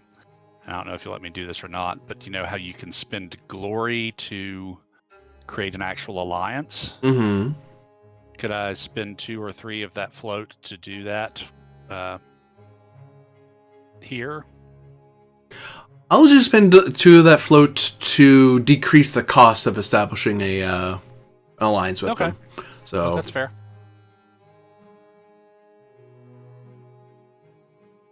So after a few days of kind of going around Kronos, talking to people and proving yourselves and making people prove themselves to you, because part of proving yourself to Kronos, as it were, is that you guys have been a great house for a long time, but you guys haven't had a council seat, and SupQuit'aH doesn't go to Kronos much. They like to stay in Bamoth and in their neck of the woods. This is one of the rare times outside of wartime that SupQuit'aH luminaries have come to Kronos to start playing the game of houses. And you seem to be doing rather well, I'll point out. So you have quite a bit of good work that you've achieved.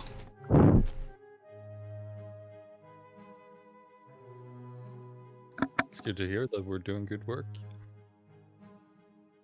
Already you've increased the influence and might of your house.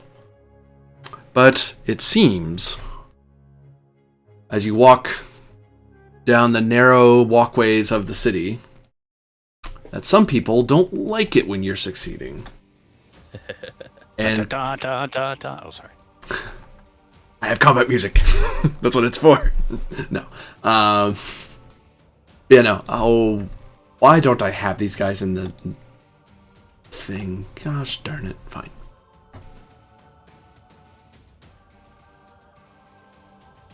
I know where to grab them from. Aha. Ha.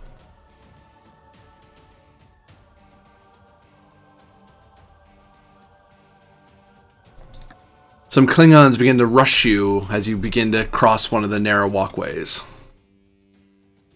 Of course, it's above a steep drop where I could drop my battlet.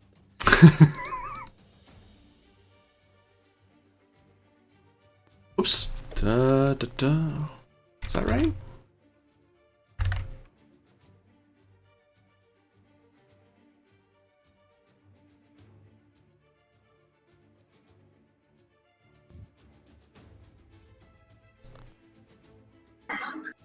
You can always call for help. I'm just a communicator away. Yeah. Shoot them with the ship. Actually, Hona is either on Bemoth or was going with Tarkin, depending. You were gone. I gave you the choice of either going with Tarkin's group to track down Ba'anan or staying to help with the rule of Bemoth in my absence, in Oda's absence. But you could pick up the security officer Votor if you wanted.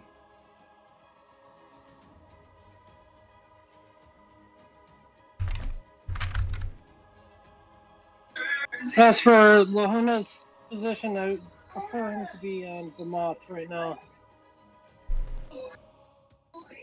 Okay. Do you want to play the supporting security officer? I can do that. As long as my computer doesn't die. So, That's I forgot to charge it.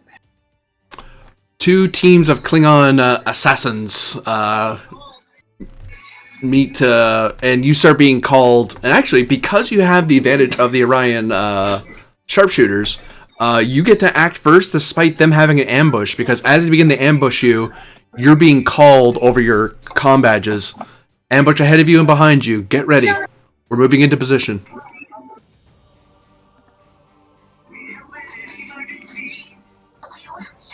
And already on a nearby rooftops and leaping from building to building, you see some Orions with rifles kind of trying to get to a better shot so they can help you shoot in both directions. So, are we, as the map would indicate, bottlenecked with only one person able to face either direction, or are we a little bit? There's a bottleneck this way, so you can't get at the leader of this squad, but you can get at these two. But you can't. I'm talking more about could we stand side by side on this walkway, or is it as narrow as it appears, where only one person can? Oh yes, it is as narrow as it appears. Yes, sorry. Okay.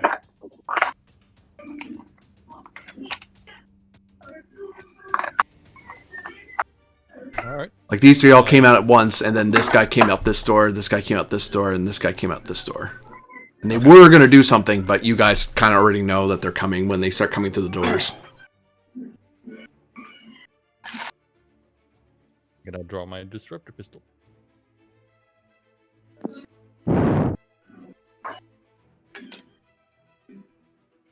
Yep, I'm thinking since we're not in melee range, I can't charge past either side. So Oda will take a shot at this one. Oda's going to take his turn. Well, does Kragan or is this like our security force representative here? Yep, that represents the advantage that you have a bunch of warriors running around willing to shoot or stab at what you're attacking. Okay, so does Kargan or Votor, since you guys could get into melee if you want to go first, or? Yeah, I guess I'll rush these three over here. I'd like to rescind my. I'm not on Roll20 yet, so I'll be there shortly. Yeah, I'd like to rescind my move of bringing out my disruptor pistol, and would like to pull my batleth. Okay. Because rushing in with the horns out is a good idea. Yes. So, as you rush to stab at them, are you swinging for lethal? For knockdown, it's essentially the same thing. Oh, well, the difference is that Klingon, if you're swinging for non-lethal, the Klingons get 2 resistance because they have extra organs and stuff. These guys are armored, right? Yep. 1 armor. Fuck it, I'm gonna lethal this. Okay, I gain 1 threat for that. But I have to spend threat back if I want. I'm gonna spend that threat back because he has to swing back for lethal if he wants to hurt you. So, you basically have 2 free hits because you have a bunch of Klingons. Like, there's some Klingons are gonna be running up with you trying to shoot at your targets to distract them, and then there's sharpshooters shooting down to distract them while you're charging in to do the actual hit. Nice. All right. Security. Dare plus security opposed.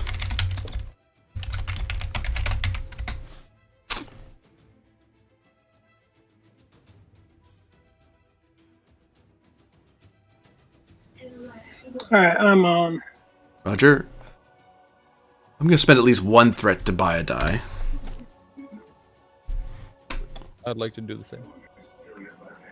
Spending a threat back. Okay. So I have 3 dice. Yep.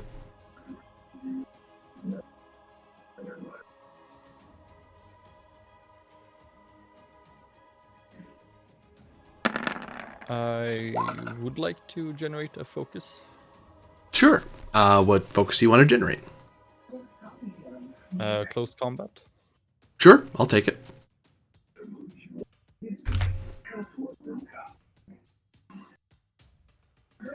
I'll make this guy have a batleth as well.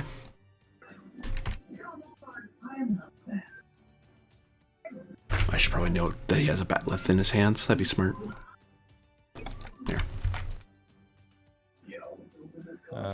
Discipline for focus. That's 1. Complication number goes up with the batleth, right? Nope, just stays at 20. Alright. Heck. Well, you have 2 hits minimum. But let me tell you how many he got. And no complications. That's always something. He can reroll that 13. He will.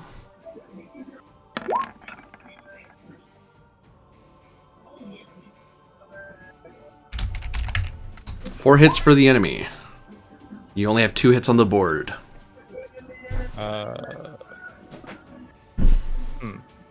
Can I use my determination? You can. To what value? At this time, you can create a value. I only have 1 currently, which is mirth to cover the seething anger. I'm gonna laugh in his face as I stab him. Got it. Rerolling all 3 of them, I suppose. Yeah. Believe you just went Gustavus Adolphus on him. Except your eyesight's probably better.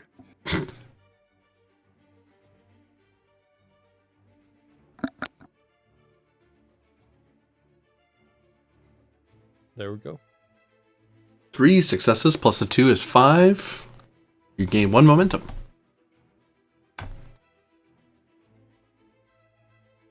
Nice. Roll your security plus 4 in challenge dice. Yeah.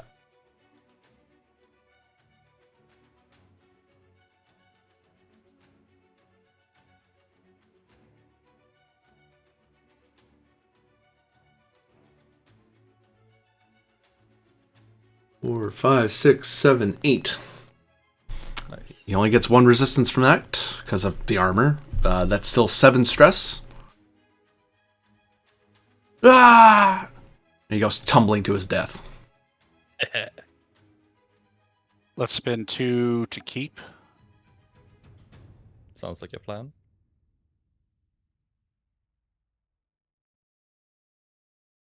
Do you want to get in on things, Votur? Sure, I'll do some attacking. You guys know how I am. Blood and guts. So what I presume Votor's going to charge the one of the people in this group. Yeah.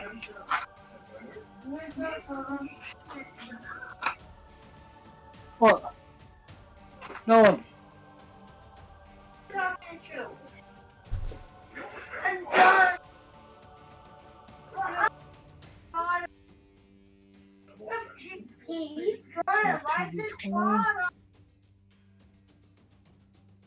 Who's Votar going after? Oh, okay. Whoever. Hey. Gonna presume this target. Posed roll. Spend at least one. 3 dice.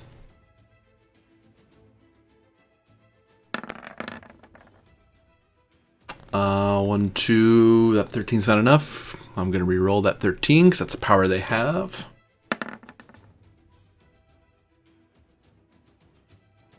Stupid enemies and their stupid powers. Oh, is that not enough? Oh no.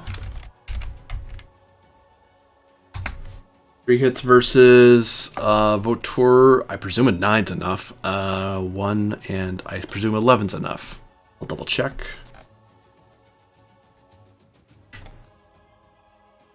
Yeah, it's enough. So 1, 2, 3, 4 versus my 3. Gain 1 momentum. Sweet. By the way, lethal. Oh yeah, so I have. You spend a threat, I spend a threat. Got it.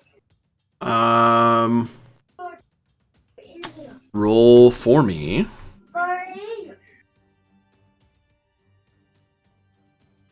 Just let me know how many challenge this. Is she just stabbing with a duck tongue dagger, or is she swinging with a batleth? Batleth. Okay, that will cost you 1 momentum and 1 threat for her to have that. Boop. And that is 3 plus her security in challenge dice.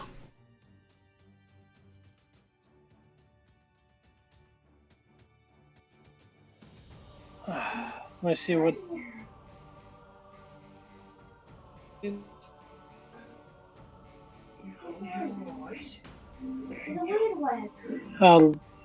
Who is it?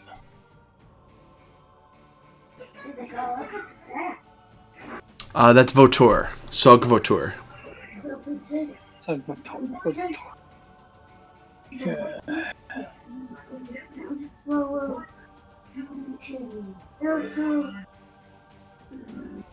I'm reading the back.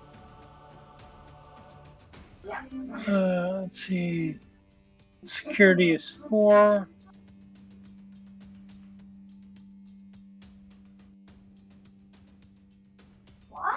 What is it for a batleth?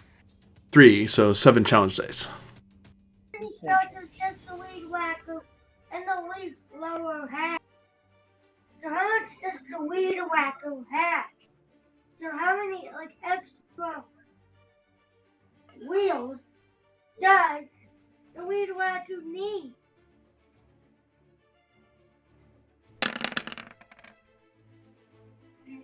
Alright.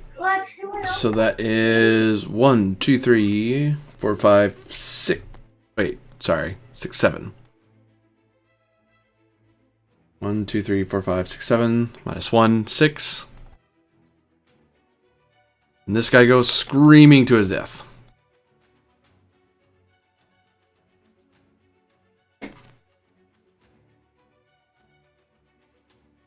Turn goes to them.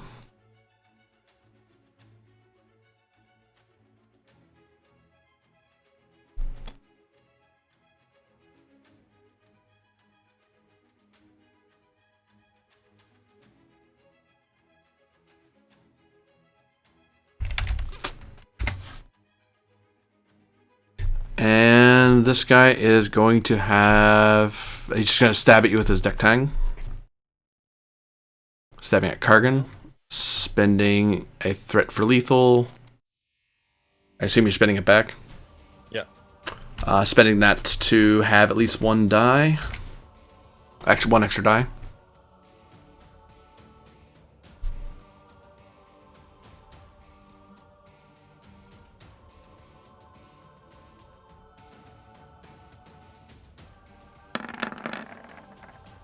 Oh no. Well, they can reroll at 20, but it's not a good sign. That's better.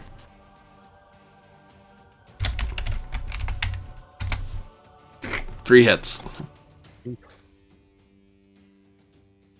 What I roll to resist? Daring security as their opposed roll. As they're trying to stab you.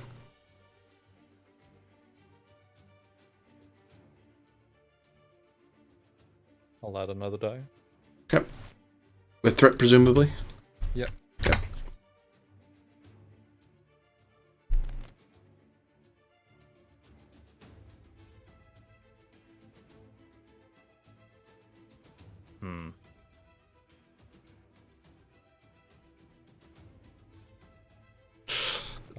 You're tying with them at complication. I'm fine with that. I'll simply just get 2 threat as you both tries to stab you with a dagger, and you bring your bat'leth down to meet the blade. You don't manage to hurt them, but they can't hurt. They weren't able to hurt you. Nice. Turn goes to Oda. Okay, I'm probably going to wind up swift tasking here, but what I want to do is run to about here and then leap over here to be behind this guy. Oh shit. Give me fitness plus security, difficulty 2. Okay. Sorry, difficulty 1 because you'd have the shooters can't help you, but these guys can certainly help you. Okay. Okay, difficulty 1. So let's do Toss the dwarf.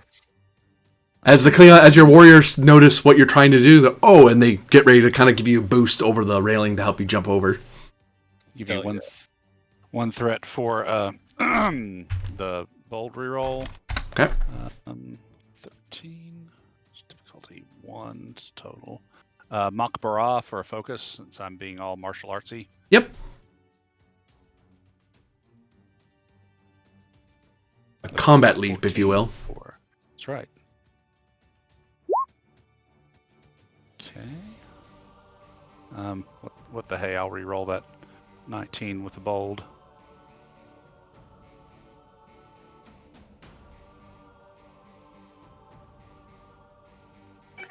I'll give you a boost off the 2 more. backlist.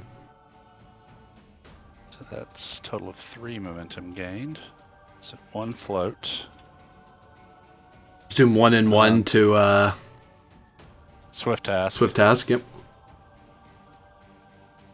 And then I will strike at him with the glaive. Ah.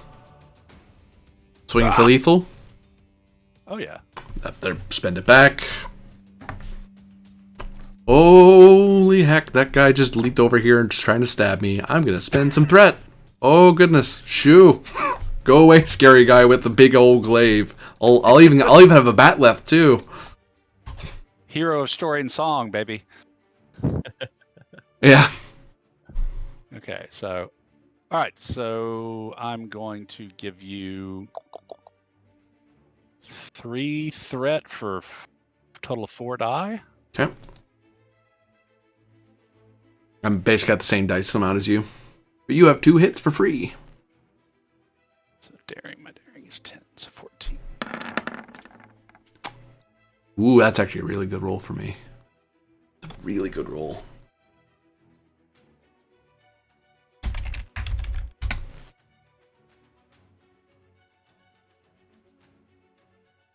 Three, 4, 5. You're short by 1. I'll reroll the 19 with bold. Yep.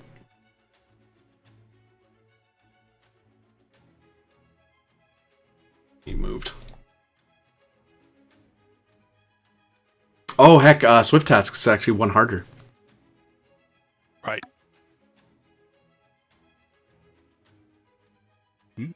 Uh-oh. Nope, can't do anything with it. Yeah, he stabs you.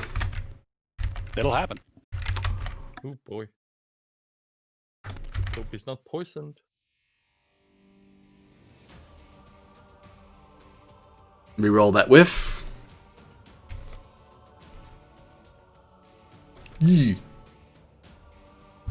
5, 6, Won't be the 6, first 7, time he's gotten poisoned.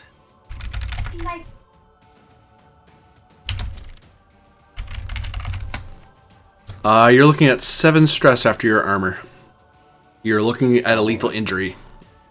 I assume you're spending to avoid. Yeah. Here's 2 momentum.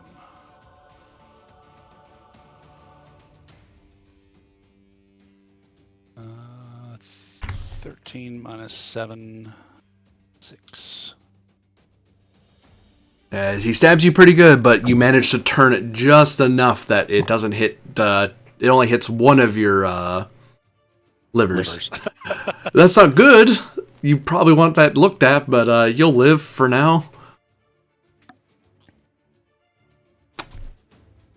Oh shoot! Wait. I'm sorry.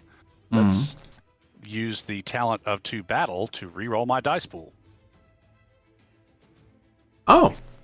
Okay. Oh wait, no. Sorry, that's not that talent. That's a different talent. Okay. Sorry. It's okay. I forgive you. I don't have the Klingon talents memorized yet. So. I mean, who doesn't? This guy's gonna be emboldened with his bat'leth hit and rah! He's gonna come at you again. Die, SupQit'aH! Spending for lethal, you're gonna spend it back. Buying 2 extra dice. All right. Oda will give you 3 threat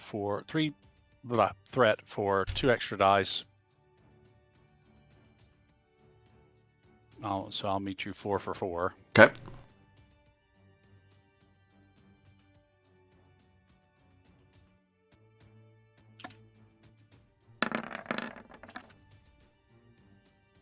So re-rolling 3 of that. Wow, that was terrible.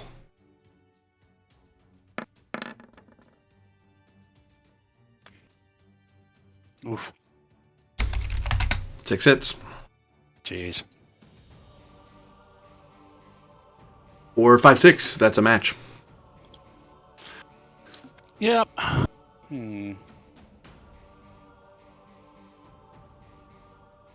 could go for the reroll.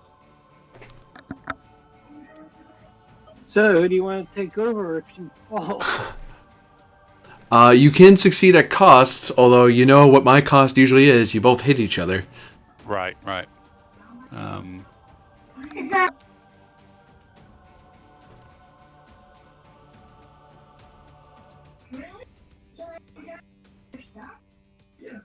Just wonder if I want to risk the fail for a potential.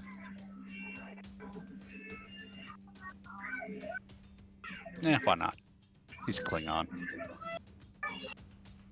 So you're gonna exchange blows? I'm going to re-roll the 12 Oh, okay.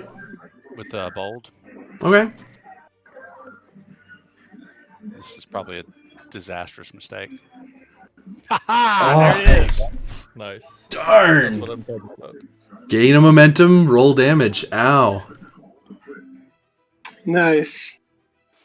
Okay. All these 4, right? That's 8 challenge dice. Oh, I only have 1 resistance because this is lethal. And I gave you 3 threat, and with 2 battle, I get extra momentum when I hit, which can only be spent on bonus damage. So add 3 to that. 8, 9, 10, 11, 12, 13, 14, 15 total. Ah! As he basically gets cut in 2 and falls off the edge. Nah, man, I stabbed him and used the glaive to flip him over. Stab. Whoop! Well, this warrior is going to do the smart thing and take his disruptor pistol and shoot you. I will dodge acrobatically. He mutters, idiots.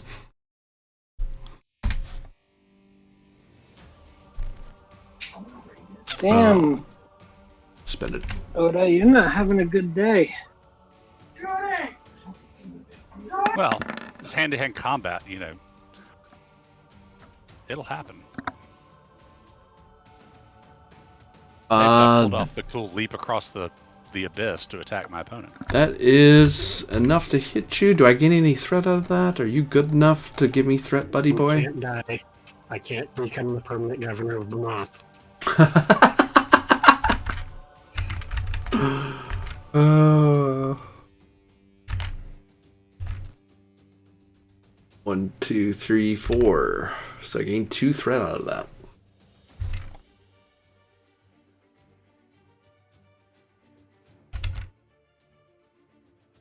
Quit rolling's a good GM. 4, 5, 6, 7, 8. I said stop it. -1 is 7.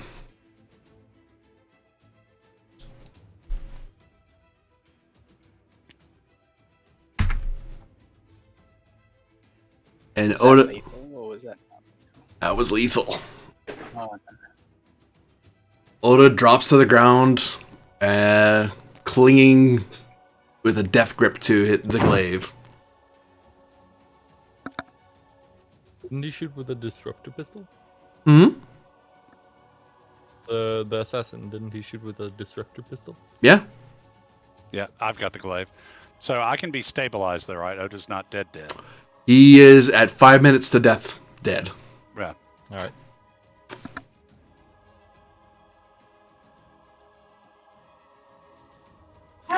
That guy shot, so he's done. This guy's gonna shoot Kragan, because he's right there.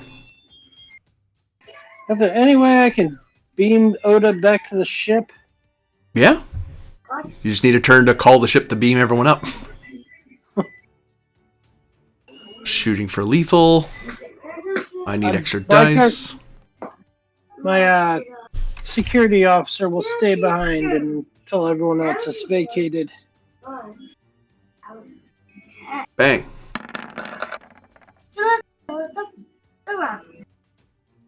That looked like it hurt. Ouch. I gain a threat.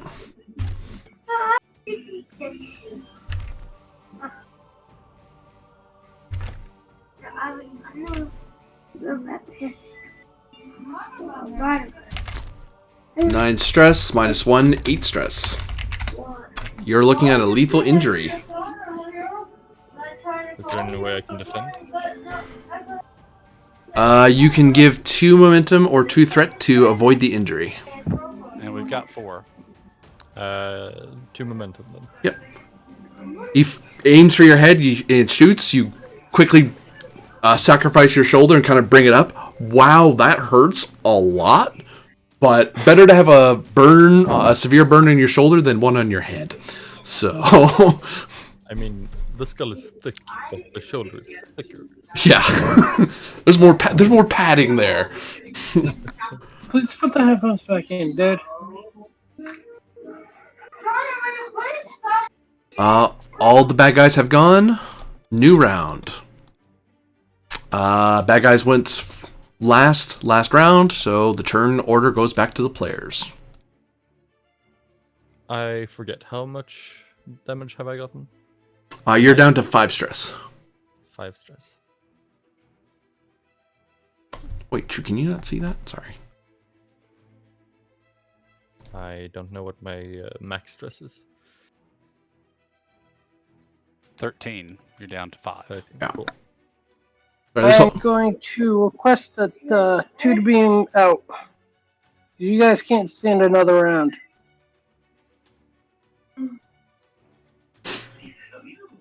okay.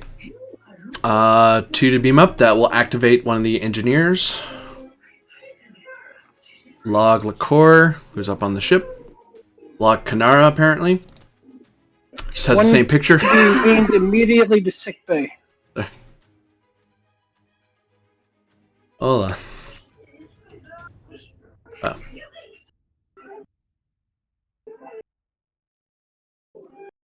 So She's been activated before. there we go. So Someone will grab her. boop. That is a control plus engineering difficulty of They're not in a pad. They're not going to a pad. This is being done from the transporter room, presumably. Assisted by the Dr. Naka's sensors. Plus... engineering. I'll grab the ship. I'll roll for it. So, Wow. 53. I'll buy a threat because she's got bold engineering for 1 die, and we'll use up that 2 momentum for 4. And I guess she's got a focus because she's transport operations. Yeah. I'm gonna grab the assassin in front of me. Bring him with me and extract some information. For 2 threat, you can do that. Sure. If he does that, how many combatants would that leave? Assuming the roll works, it'll leave 2 combatants. Okay, I think you can handle that, or she can handle that.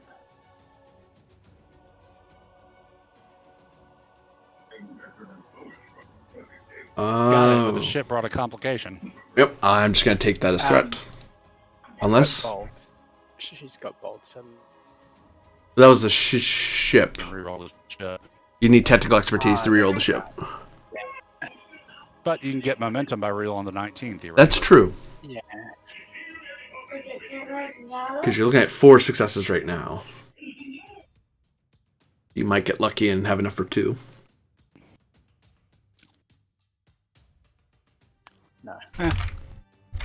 Same number. I'll take that as 2 threat.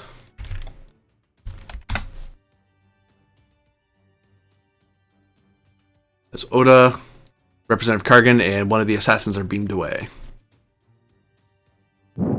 Votor, would you like to keep the initiative? Thanks, Votor. Or would you like the turn to go to them? No, I want to attack. Okay, that'll cost 1 momentum and 1 threat. Okay.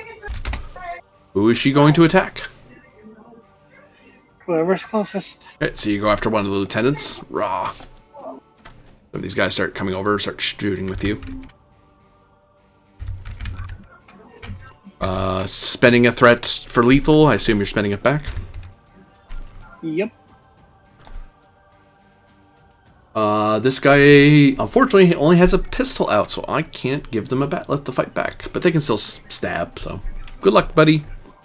Oh, so this is gonna be a shootout? No, he has to. His counterattack is unarmed because I'd have to spend a turn to get him to pull out a weapon.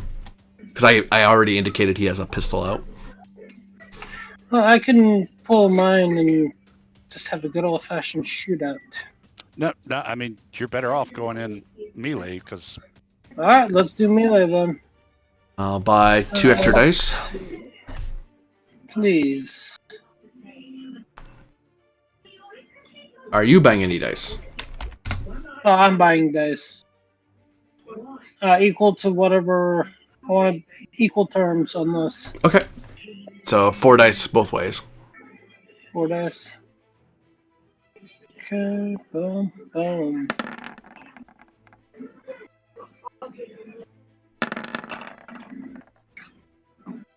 Thankfully, he can reroll. Oh, wait, can he? He's a different kind of guy. He may not have that training. He does. Good. Yay, Klingons.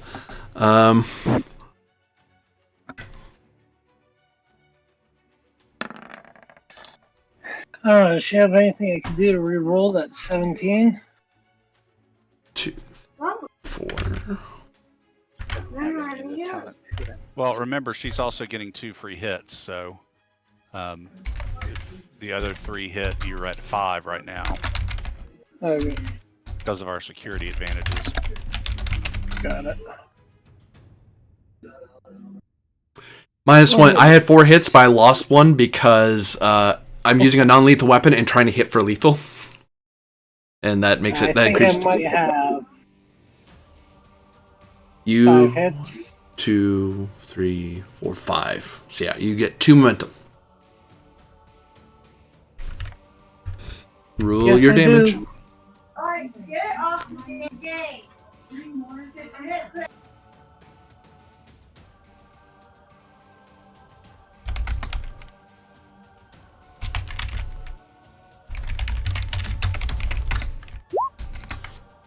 Get in there, darn you. There you go. Oh boy. 1, 2, 3, 4, 5, 6, 7, 8, 9.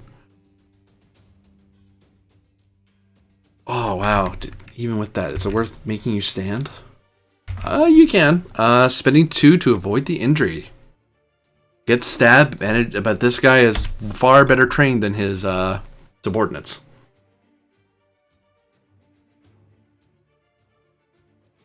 You've got 2 momentum, so you could swift task if you wanted to, or you could save them for later. Let's swift test so I can avoid this or take this dude down. Okay. Lethal, presumably. Of course. And I'm going to spend to have 3 dice. I assume you're doing the same? Yep. Okay, so the threat just stays where it is.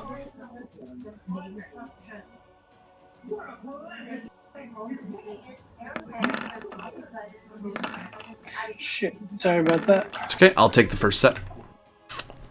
Rerolling the 14 and 15. Can we take the second set so I avoid the complication? No. Damn. 1, 2, 3, 4. 4 hits, -1. 3 hits. To your 1, 2, 3, 4 hits. And stop. So I still take the advantage. I hate to do this, but it's a Oh, swift task, yeah. so he only gets 3. So It's a tie. Shit. What do we do? If Votar has a value that could be spent. I think this is She her does first activation. not.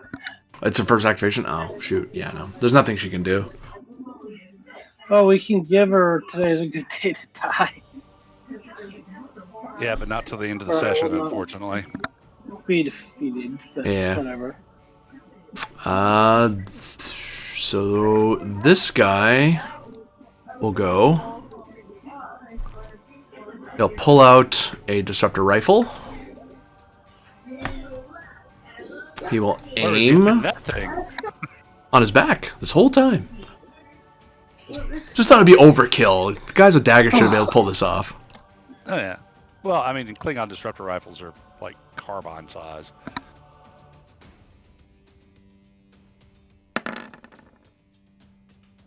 Oh, and had to spend for lethal anyway. 3 hits is enough. Gain 1 threat. I reroll that 19. I might get lucky because you aimed. I'll gain 2 threat.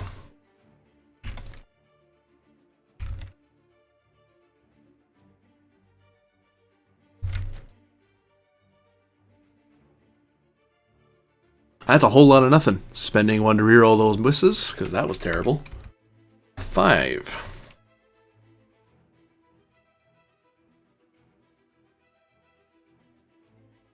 Four and 3, 7, 8, 9. 9 -1 is 8 stress.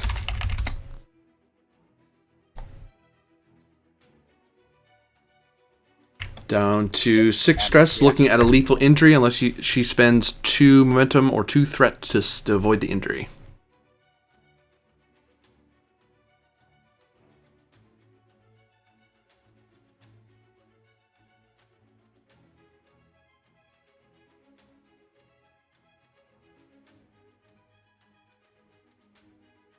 Spending 2 threat to avoid injury, or is she going down to lethal? Yeah, maybe give her the chance. So spend the 2 threat. See what the other one gets her. This guy.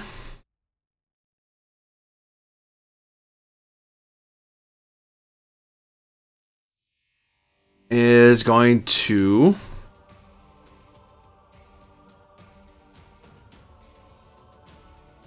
Oh, he's in melee, so he can't do that easily. Oh, so expensive. I might as well go for it. Screw it. Pulls.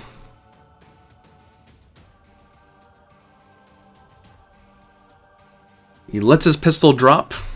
Grabs a batleth off his back. Swinging for lethal.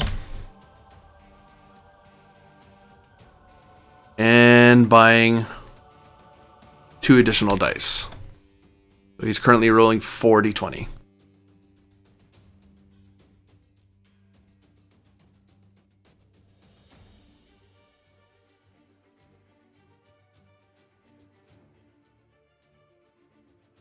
Oh no, you still there?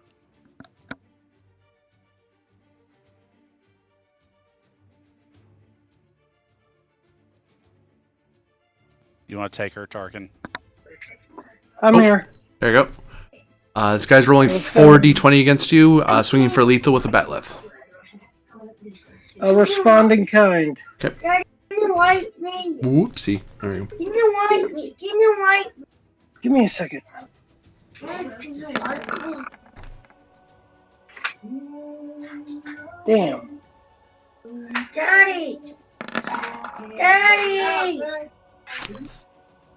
Reroll that 14, 20, and 17, because those are all garbage.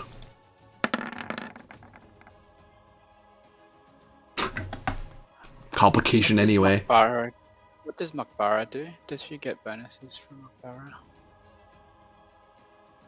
The talent? Yeah. That's the one that's why I keep having to swing for lethal, because otherwise you get 2 extra resistance. Well, the Makbara focus is the that. Oh, it's lets her Bracklow, I'm use- thinking. Yeah, that lets her get the focus range because it's a martial art. 1, 2, 3 hits. Is that really it? Yeah. 3 hits versus 1, 2, 3, 4 hits. By my count.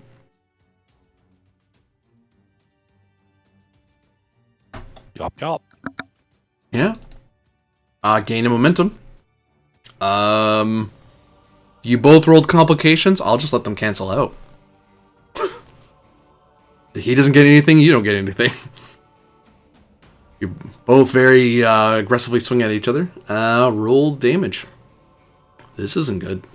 This guy's gonna go down if he gets hit again. Oh, much stretching. Oh.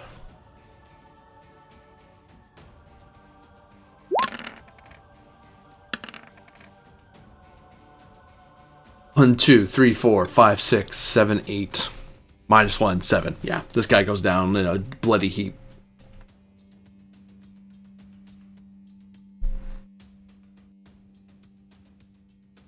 Turn comes back around. Last attack was by the enemy forces. Goes to Votor.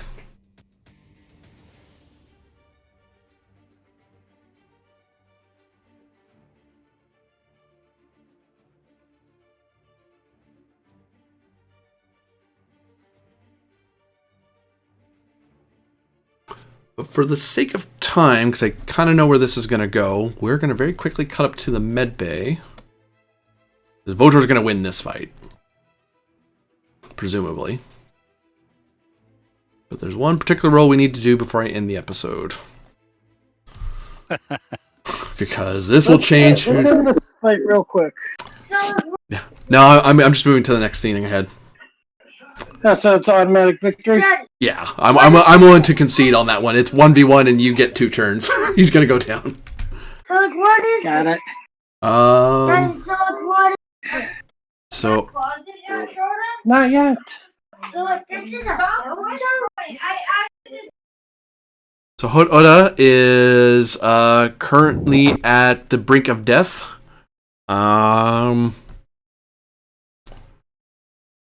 You have a medical character, and Kargan was able to be brought up.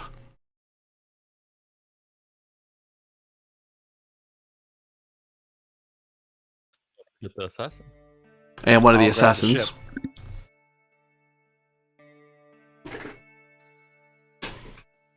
Come on, Conry. There's alarms going off everywhere.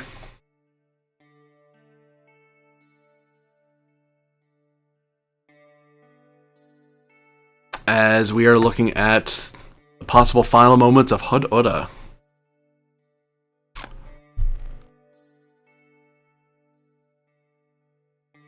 The good doctor is looking at... Jeez. Oh no.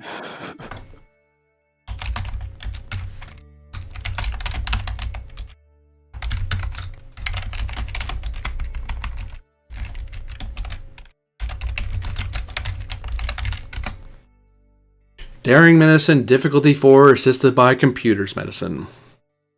Is there anything I can do? You can walk in and assist if you want. You can rush into the room and try to help the doctor. Yeah, sure. Okay, I'll roll for him. For Krull.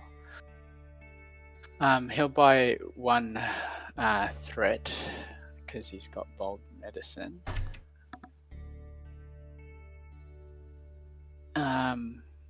And maybe another die with the momentum and threat. So Okay. that brings you to 3.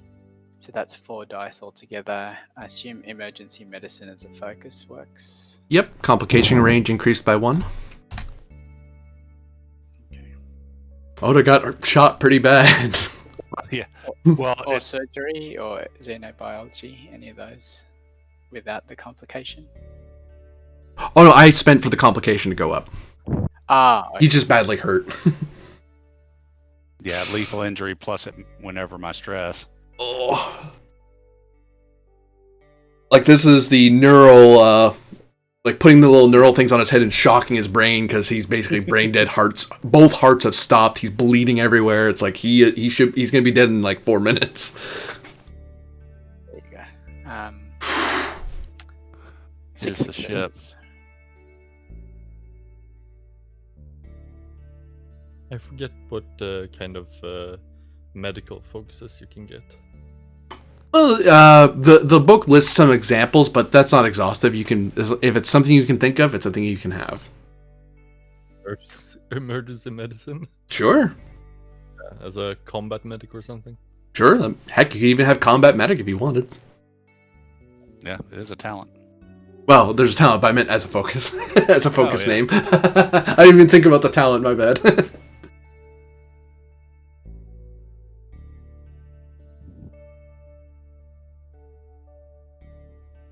Thank you for the stretch there, author. Ow. I've definitely been hunching over too much in that fight. Haha. Wow. See, everyone was all worried I'm spending all that threat to kill the guy, and you friggin' make it. Ugh. That's a total of 5, 6, 7, 8, 9.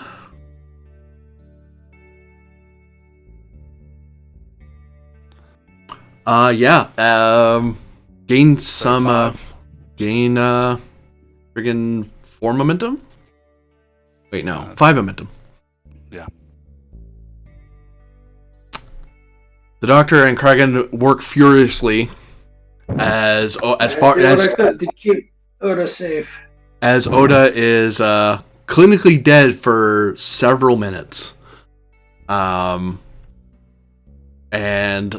eventually his eyes open. So, no Stovacor for me yet. Ha! You don't have time to get on the barge, old man. Glad you're back. Mm. It was close, Hod, but glad that you were able to get you back. Well done, You have lots more to do. Kargan. Do not let our enemies believe they have succeeded. It will weaken our position. I will, I will show myself as soon as I am able. then I will tell of your good health. And I Tell will of that sing, leap I made. I will sing of your endeavors in battle. That was amazing. least. You've earned it.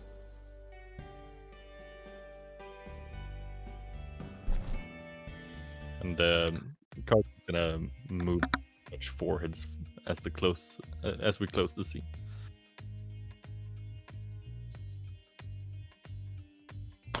And as we bring the scene to a close with the head of the house nearly killed, like that test was all that was between him and death, we will indeed look into what happened to the fleet of our good friend Tarkin as he was searching out for Ba'anan, and there's quite a battle waiting for him. But until that time, I have failed to kill the head of the household, but I'll simply just have to try again another episode. Have a good one, everyone, and thank you very much for watching. Hope to see you all again next time. If I can get it to close. There we go.